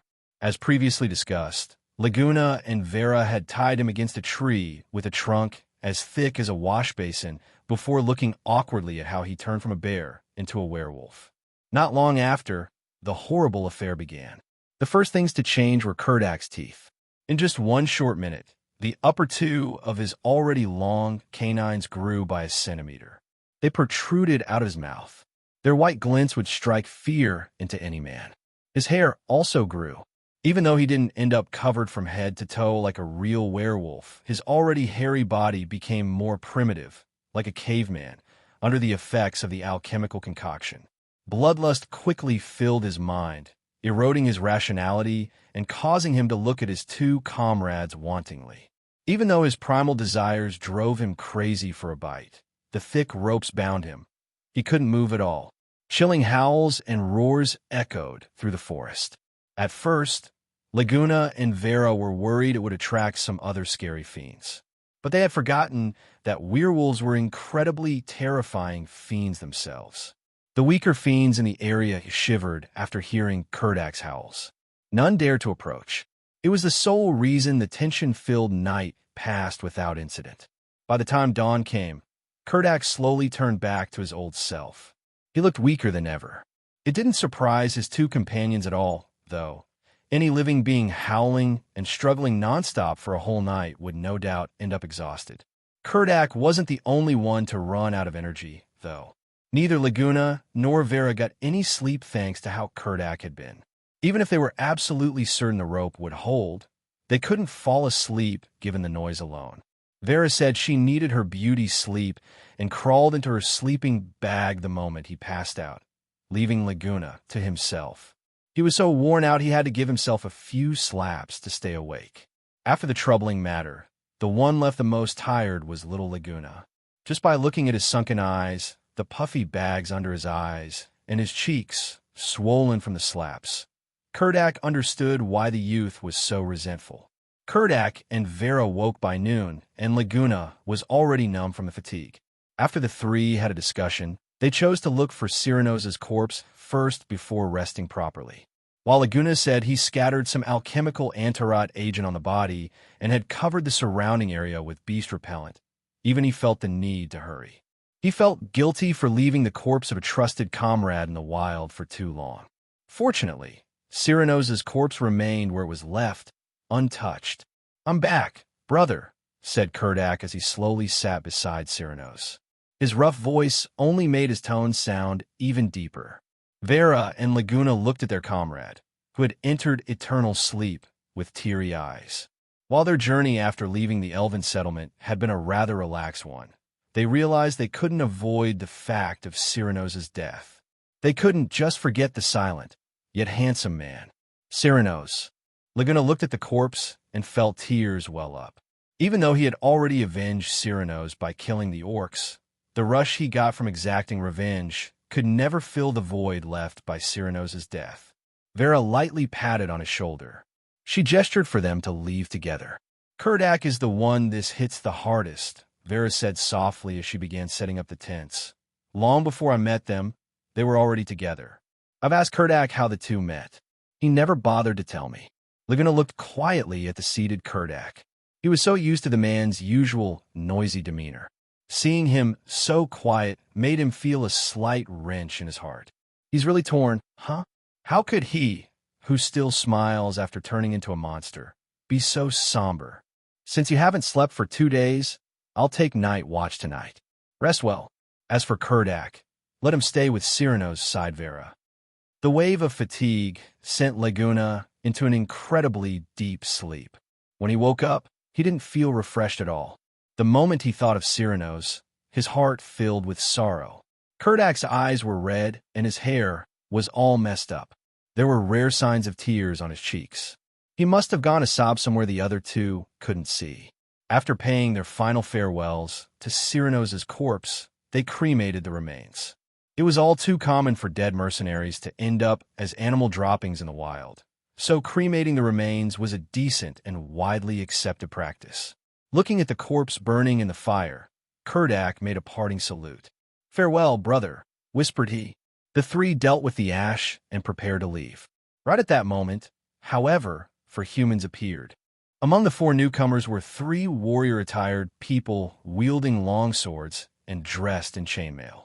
The other person wore a long, wide robe of cloth and held an intricately engraved wooden staff in his hand. He looked exactly as one would expect a magus to look. As one of the rarest and strongest kinds of people on the continent, this magus had inherited one of their stereotypical flaws, their arrogance. He looked at the 3 mercenaries with a gaze of contempt, but when his eyes trailed to the leather armor-clad woman with a sexy figure, lust flashed past his eyes for a brief moment. Kurdak noticed his gaze and furrowed his brow. His impression of the 4 plummeted, but he didn't dare to react, as irrational didn't even begin to describe angering a magus. "Good day, brave mercenaries. We are a party sent here by Eye of Arcana. We believe something happened here after seeing smoke, so we rushed over immediately," said the warrior after he saluted Kurdak. "Ah, so it's a friend from the Eye. We are members of the association," said Kurdak when he returned the salute. "Forgive me for asking, but were you holding a funeral?" "Yes, we were attacked by orcs. My friend, unfortunately, did not survive the encounter," said Kurdak with a hint of grief on his face. "My condolences," the warrior said after removing his helmet in a respectful gesture. "Our party has received a request to come here and exterminate some orcs." "What?" "A few days ago, one of our outposts near Nightsong Forest was destroyed. From what we could see, it was destroyed by orcs. We received word soon after that they were in the forest. We were sent to wipe them out. We're the scout team. They're on their way to do the actual killing," explained the warrior. Word of the destroyed outpost had already spread at Starfall. Even though it wasn't anything crucial, it was apparent that the Eye wasn't one to let this kind of provocation go by given its position as one of the 4 largest factions on Lance, even if the offenders were non-humans. So, the high-up Magi sent a party to search Nightsong Forest. Actually, the orcs only sent 5 parties to the forest, and Vera's group had only encountered 1. After thinking about it, the 3 couldn't help be afraid. Had it not been for the party sent by the Eye scouring and exterminating some of the other orcs, Kurdak's howls could have drawn a couple of them. Leguna and Vera would not have been able to deal with that. So that's how it is. "If you had arrived a few days earlier, my comrade mightn't have died," said Kurdak with a gloomy look. Though he understood Cyrano's death wasn't something for which they could be blamed. After knowing the reason for the party's presence, he no longer kept his guard up as high. "We and the other groups took care of the orcs. You should still be careful in the forest.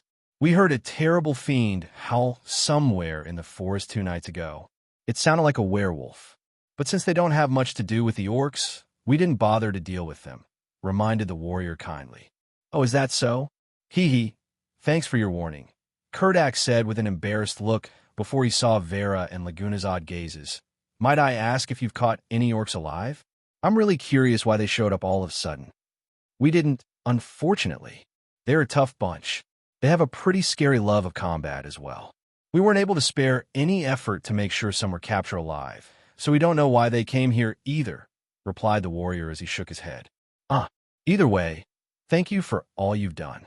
We're done with our mission, so we'll return to collect our reward. The moment Kurdak noticed the magus's lewd gaze, he knew something was bound to happen if they stayed any longer. He felt it best to leave with haste. Even though the magus attempted to say something, he felt a chill down his spine and swallowed his words. Looking at the talking warrior, he noticed the former acted as if he hadn't noticed him. All right, we plan to stay here for another 2 days. We might as well part now. I hope you make it home quickly. Kurdak waved before he left with his 2 companions. Gran, aren't we going back now our mission is over? Why didn't we just tag along? Asked the magus with a slight tone of arrogance. Idiot. Even though he was a warrior, Gran didn't show any due respect when he faced the magus. In fact, he even acted rather rudely. Don't think I don't know what plan. I bet you have your eyes on that woman, right? So what? Goods that find are hard to find. If I can get something out of her along the way, then it'd all be worth it. The magus's face was a baleful red. Would it be worth more than your life? What? It's her honor to be spoiled by a great magus. What does it have to do with my life? Keep your pitiful pride to yourself. If it weren't for the fact you were incompetent, you wouldn't have been assigned to our party and sent here to carry out such chores. Magus? Huh, what a joke. Gran was also rather bitter at the higher status enjoyed by magi. If you're not blind, you should know what happened 2 nights ago. A third stratum magus like you would know that man had drunk. He is slightly weaker than me, but that means nothing if he has the regenerative abilities that come with what he drank. And the 3 of us definitely won't risk our lives for the sake of your inappropriate desires. If you really piss them off, you'll have to deal with them on your own. I'm actually rather curious whether a person as favored by the heavens as you would be strong enough to take the 3 of them on. You. The magus didn't bother to conceal his shame and anger. But, though his face was as red as a pig's liver, he couldn't do anything.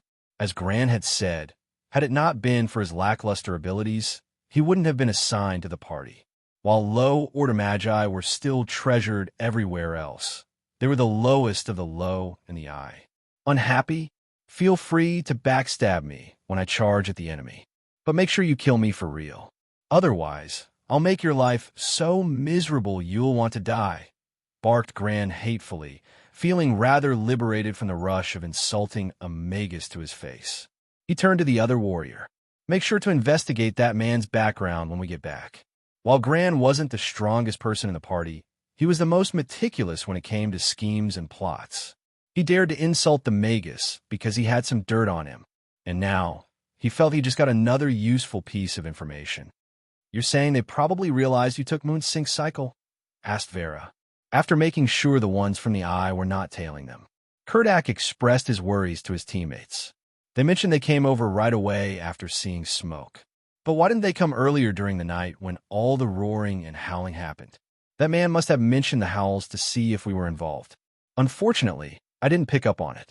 I gave myself away, said Kurdak bitterly. So what? Apart from being a little scary once a month during the full moon, I think boss is pretty normal, said Leguna. You might not care, but we can't say the same for Starfall. Do you think they can accept someone who could turn into a bloodthirsty fiend at any time living beside them? Asked Kurdak. Leguna had no way to respond. In fact, he had also felt a little unnerved traveling with Kurdak these past 2 days. Even though he usually trusted him with his life, he couldn't help but fear his behavior during full moon nights. What was their goal? Asked Vera, worried. Kurdak revealed a consolatory smile. Don't worry. I took a look at their badges. They're from the Eye. I have a decent reputation among Starfall's mercenaries, but not enough of one to draw attention from some big shot from the Eye. At that point, Kurdak shot Leguna a few glances. It went without saying that Leguna's future position in Moonshadow was still uncertain. Would the Eye threaten to reveal the truth to get Leguna to act against Moonshadow? It was hard to say. They must have found out about this accidentally, concluded he after much thought. Boss, if we have a chance, should we kill them? Asked Leguna with his dagger, suddenly drawn. After killing the 4 orcs, his confidence had shot up considerably. He also noticed the lustful gaze the magus had shot Vera. Coupled with the fact that the warrior might hold some dirt on Kurdak, he couldn't help but feel hostility for the Eye. He couldn't help but want the opportunity to show off his amazing skills as an awesome rogue. Taking out 4 humans? Piece of cake. The other 2 looked at him shocked. "Lay," said Vera. "What's wrong?" asked Leguna, ignorant of their concerns. After some thought, Kurdak looked at him seriously. "Lay, I'm happy you're worried for me, but there's no need to kill anyone over this. Your thoughts are a little dangerous." "Boss." After being reminded, Leguna couldn't help but feel shocked at how he had just decided that the 4 ought to die so lightly. It's easy for someone to lose themselves in the midst of killing. "I hope you won't be blinded by blood. I'll keep an eye on you for now," said Kurdak warmly as he stared at the youth. "Thank you. Well, it's not as serious as you think. Come on, let's go home." Starfall had the same busy atmosphere as usual. "We're finally back," exclaimed Leguna. He looked at the tall and thick walls with awe. Their excursion had taken 10 days, but he felt he had experienced enough for 10 years, with the invasion of the non-humans, the death in the party, and Kurdak's close call. By the time he emerged from the dangerous trials and returned to Starfall, he couldn't help but feel a sense of peace and reliance on the safety offered by Lance's largest human city. The guards on duty at the gate were the same ones from before. When they saw Kurdak's party returning without Cyrano's, doubt flashed across their eyes. After seeing Kurdak and the rest's sorrowful expressions, they guessed what was going on. "I'm very sorry for your loss, friend," said one guard with a slightly pained expression. Kurdak forced a wordless smile. The guard understood he wasn't in a good mood, so he didn't press his consolation. He just tapped wordlessly on Kurdak's shoulders. The rooms of Shining Star were fully booked as usual. With Cyrano's passing, Leguna finally had his own room. However, if he were given a choice between Cyrano's death and smelling Kurdak's stinky feet every morning, he would put up with the stench. As the owner of Shining Star was rather familiar with the group, he was rather saddened by the news. That night, he treated them to a generous welcome-back feast free of charge and drank with them until he was dead drunk. As a result, the next day was destined to be one of unproductivity. By the time the 3 woke, it was already afternoon. The horrible hangover stopped them from doing anything. The 3 just returned to their rooms after a simple breakfast. Before that, they agreed to go to the association the next day to complete the mission and submit a notice of Cyrano's death. The Mercenary Association was clean and orderly as always. Kurdak's party finally concluded their 10-day mission by handing in the Crimson Blood Bear's head. As news from Yorktown about the bear's disappearance had spread, the folks at the association were quick to verify the head before handing over the prize money. The huge man headed to the member registration counter where Eve was. Out of Laguna's expectations, Eve didn't express too much grief when she heard about Cyrano's death. She reacted with a disheartened expression, unlike Vera, who bawled as loudly as she could. It didn't surprise Kurdak, though. Actually, Eve wasn't that close to him. She only took interest in how reliable he appeared. He was but a passing man who happened to garner her interest. While she was a little saddened at his death, if she really cried and grieved heavily, it'd be weird and unnatural. The matter is recorded. If Cyrano's doesn't reappear in a month's time, we will formally confirm his death, said Eve as she accepted the form Kurdak filled out while feeling a pang of sorrow for the loss of a good man. "I'm really sorry for your loss. I recommended the mission. If there's anything I can, apologize," she after some time. "Eve, you're overthinking it," Kurdak interrupted, shaking his head. "We're reasonable people. We know you recommended the mission to help us out. Cyrano's death has nothing to do with you. It's fine if you want to grieve for him, but there's no need to feel guilty. We don't blame you." "Well, I just wanted to say, I'm sorry," whispered Eve with a lowered head. Leguna could see tears in the corners of her eyes. "I didn't manage to tell him anything in the end. If I could muster enough courage, perhaps I wouldn't be feeling this much regret," thought she. "Oh, let me guess.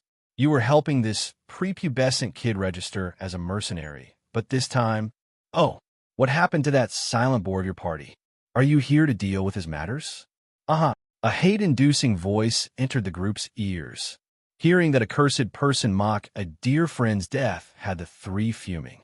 "Orwin, don't you have better things to do than loiter at the association all day long?" snapped Kurdak coldly. "It's just a coincidence, all right? I just came to finish a mission myself, and here I am witnessing such an interesting scene. Well, can you tell me where the silent boar is?" I think I miss him already, insisted Orwin in a raspy, eerie voice. His matters are none of your business. Cyrano's isn't a silent bore either, yelled Vera angrily. All right, Cyrano's. Haha, my apologies, I just keep forgetting his name. Then again, I don't think there's a need to remember it now, is there? What use does a dead man have for a name anyway? Sigh, I said it from the start. A ragtag party like yours won't survive for long. Ending up as some beast droppings is the best people like you can hope for, said Orwin, intentionally digging into the three's wounds. You have a death wish. Killing intent beamed out of Kurdak's eyes. After experiencing the fight with the Crimson Blood Bear, the Orc's attacks, Cyrano's death, Vera's capture, and his own change into a lycanthropic monstrosity, the anger and frustration that had built up filled his mind to the brim. It didn't help that Orwin was there insulting his friend's death. Like a barrel of gunpowder, his anger was ignited by Orwin's words.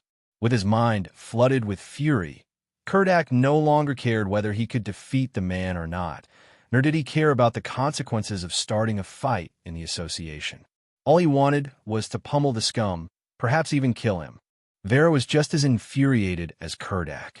During the Orc's assault, she had received a knock on the back of her head. She had to witness her dear friend's nightmarish last stand, the sight of which lingered in her mind like an annoying pest grinding away at her sanity. She had been blaming herself intensely all this time. If she had been more alert, she wouldn't have been subdued that easily. She might have been able to escape with him. That way, Cyrano's wouldn't have had to suffer such a horrible death. Neither would Kurdak have had to consume Moonsink's cycle and turn into an inhuman monster. So, when Orwin insulted Cyrano's, she felt her anger spiral out of control. But before either could act, another person took the initiative. Leguna was already rushing at Orwin, flame blade drawn. Its blade glowed with magic faintly. When they were at the elven settlement, Kurdak gave Cyrano's most valuable weapon to Leguna, who promised to treasure it as a memento. Now that someone was openly insulting him, Leguna felt he didn't deserve the dagger if he didn't do anything. So, he rushed forward without hesitation when Kurdak and Vera struggled between anger and rationality.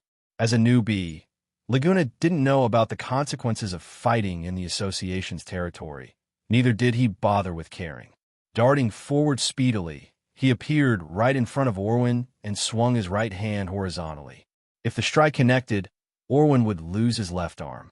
Thanks to the warning Kurdak had given him at Nightsong Forest, Leguna made sure to control his impulses and didn't attempt to land a killing blow. He just wanted to lob off one of Orwin's hands. Orwin couldn't help but let out a scheming smile when he saw Leguna make the first move. Fighting or causing trouble in the association would incur heavy penalties, but those were only applied to the one who instigated the conflict. The association understood that the attack party would have to defend themselves. It would be unfair to punish both parties for the aggression of one.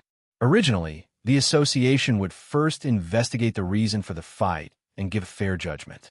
But given that most mercenaries were rough folk with short tempers that didn't have high regard for human lives, serious fights would break out uncontrollably. Giving the parties involved a fair trial was hard under such circumstances. So the association stopped bothering to make detailed investigations about every conflict that broke out under their purview.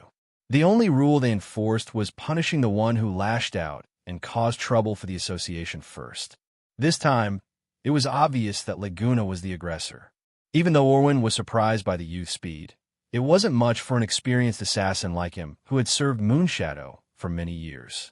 With but a light swerve of his body, Orwin evaded the kid's attack and drew his own dagger. Kurdak had also reacted and quickly approached the assassin's flank. His huge body allowed him to put a lot of pressure on him. Orwin's dagger-holding right hand was gripped tightly, his other hand clutched onto his collar. Kurdak used his great strength to fling him away. He adjusted his posture swiftly mid-air and landed stably on the ground.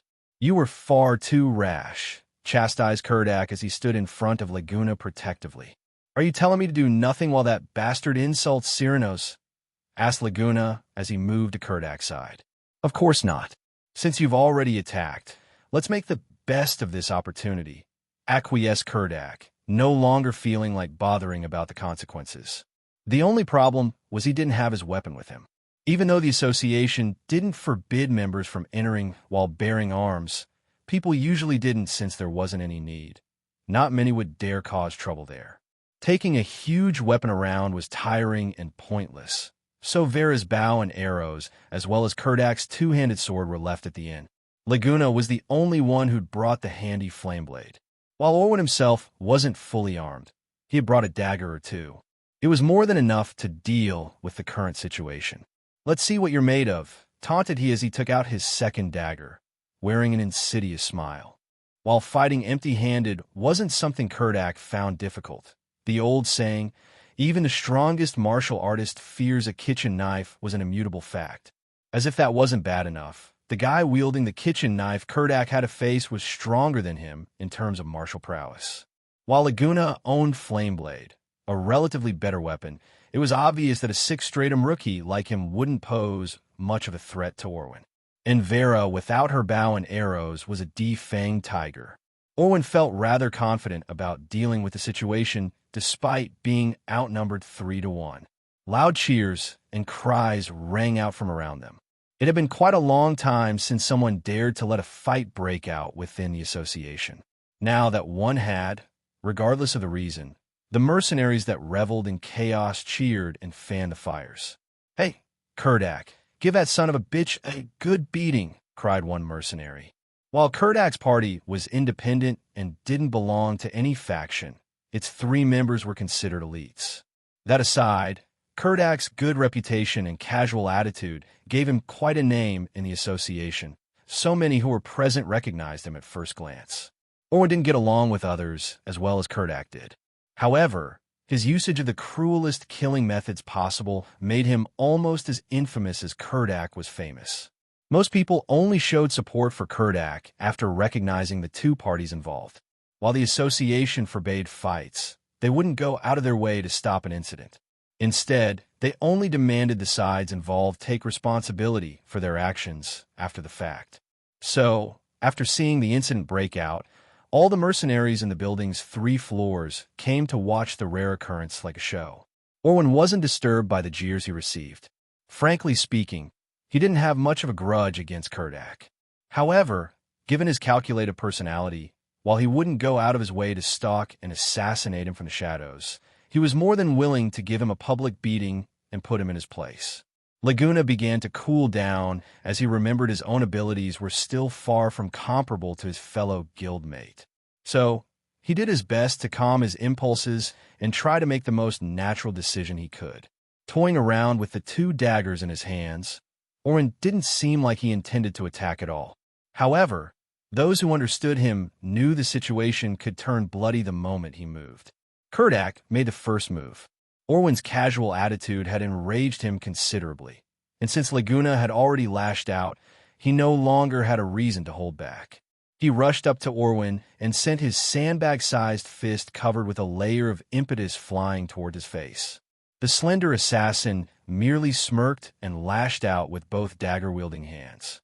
They curved in an incredibly odd manner, sending the tip straight at Kerdak's heart. He hurriedly twisted his body to evade the strikes. The moment he dodged, Leguna appeared and swung the gleaming flame blade in an arc trailing towards Orwin's daggers, intent on breaking them by relying on his relatively tougher, enchanted weapon. Naturally, Orwin wouldn't let that fly. He quickly swerved around the kid to Kerdak's front, sending his impetus-infused dagger in an arc at his throat. Having just done a sudden evasive maneuver, Kerdak couldn't do much to respond. Leguna's strike caught only air, and he wasn't able to retract and turn back in time. At the very last moment, the throwing knife Vera flung forced Orwin back. Don't forget this old gal here. Apart from being rather adept at archery, Vera was also the most skilled at using smaller, concealable weapons in the party. While she hadn't brought her bow along, she still carried a few throwing knives for self-defense. Even though Orwin was forced to duck, the corner of his lips curved upwards into a snicker mid-jump.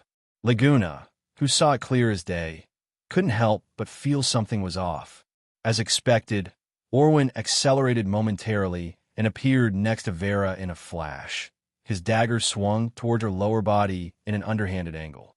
While the strike probably wouldn't kill her, it would definitely hurt far more than actually dying. Suddenly becoming the target of the enemy, Vera was at a loss of what to do. She attempted to duck, but how could she evade Orwin's lightning-fast strike? Fortunately, Leguna managed to rush over and push Vera away, suffering a wound on his left shoulder in the process.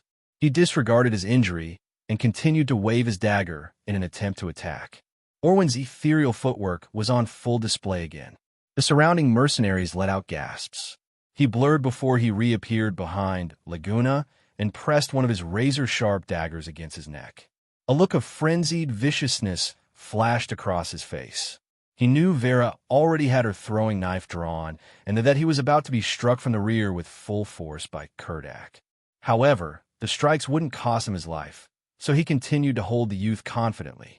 No longer hesitating to go all out, he exerted force in his right hand and readied himself for the sweet sensation of blade piercing flesh.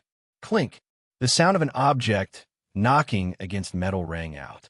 Both Vera's throwing knife and Orwin's dagger were knocked on the ground.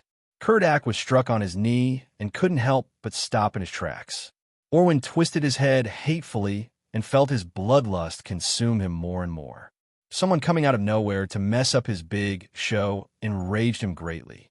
But when he saw the person in question, he couldn't help but feel a chill run through his heart. It was a young maiden about 15 or 16, whose short, ice-blue hair and snow-white skin made her look more like an intricately sculpted ice statue than a person.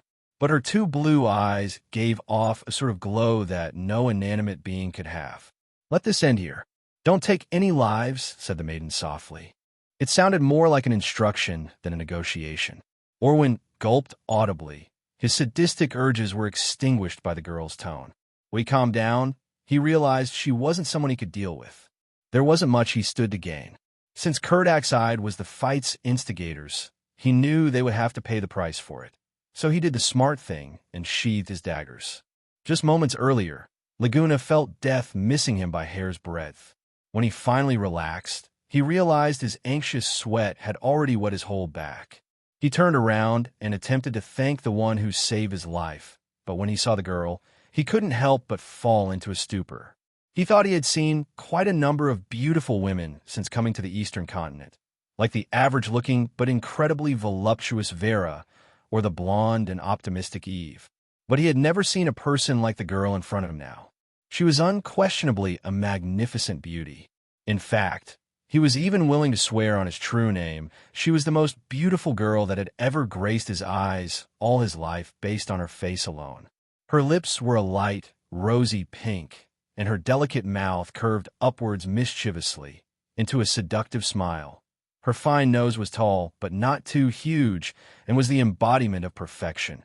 A veil of likable feistiness that only barely concealed her heartbreaking indifference to everything could be seen in her big, blue eyes that complemented her bluish hair almost perfectly. Everything combined painted a picture of indescribable beauty that carried an aura of conserved clarity. She wore a purplish-red magus robe. Loose-fitting as it was, the robe failed to hide the nubile figure beneath. Some experienced women-appraising men could tell that, while the girl's figure couldn't compare to Vera's, her size-to-figure ratio was not far off. Her prepubescent freshness that only girls in the beginning of their primal youth only added to her overall irresistible allure. Leguna slurped his saliva and completely forgot to utter a word of thanks. "Thank you, young lady, for your assistance. I am Kurdak, that's Vera, and Leguna." Naturally, Kurdak wasn't as numbskulled as Leguna was. He quickly grasped the situation and realized the girl was a magus of at least the 10th stratum. Otherwise, she wouldn't have been able to stop the movements of all four of them, himself and Orwin included, that easily. And that brat was actually drooling for such a powerful person. I really don't know whether he's bravely horny or just plain idiotic. Having worked as a mercenary for many years, Vera had seen her fair share of powerful people and hurriedly helped Kurdak wipe the drool off the kid's face. However, the threatening manner in which her hand approached Leguna's face made him think that Vera was trying to slap him. "Humph, you little pervert. Why did you freeze up after seeing a beautiful girl, just like Kurdak did? Mumbled Vera softly. Even though she was arguably the prettiest in the party, she had to admit the scary magus was an incredibly beautiful girl. I'm in latte. The girl announced her name in an incredibly neutral tone after giving Kurdak a glance.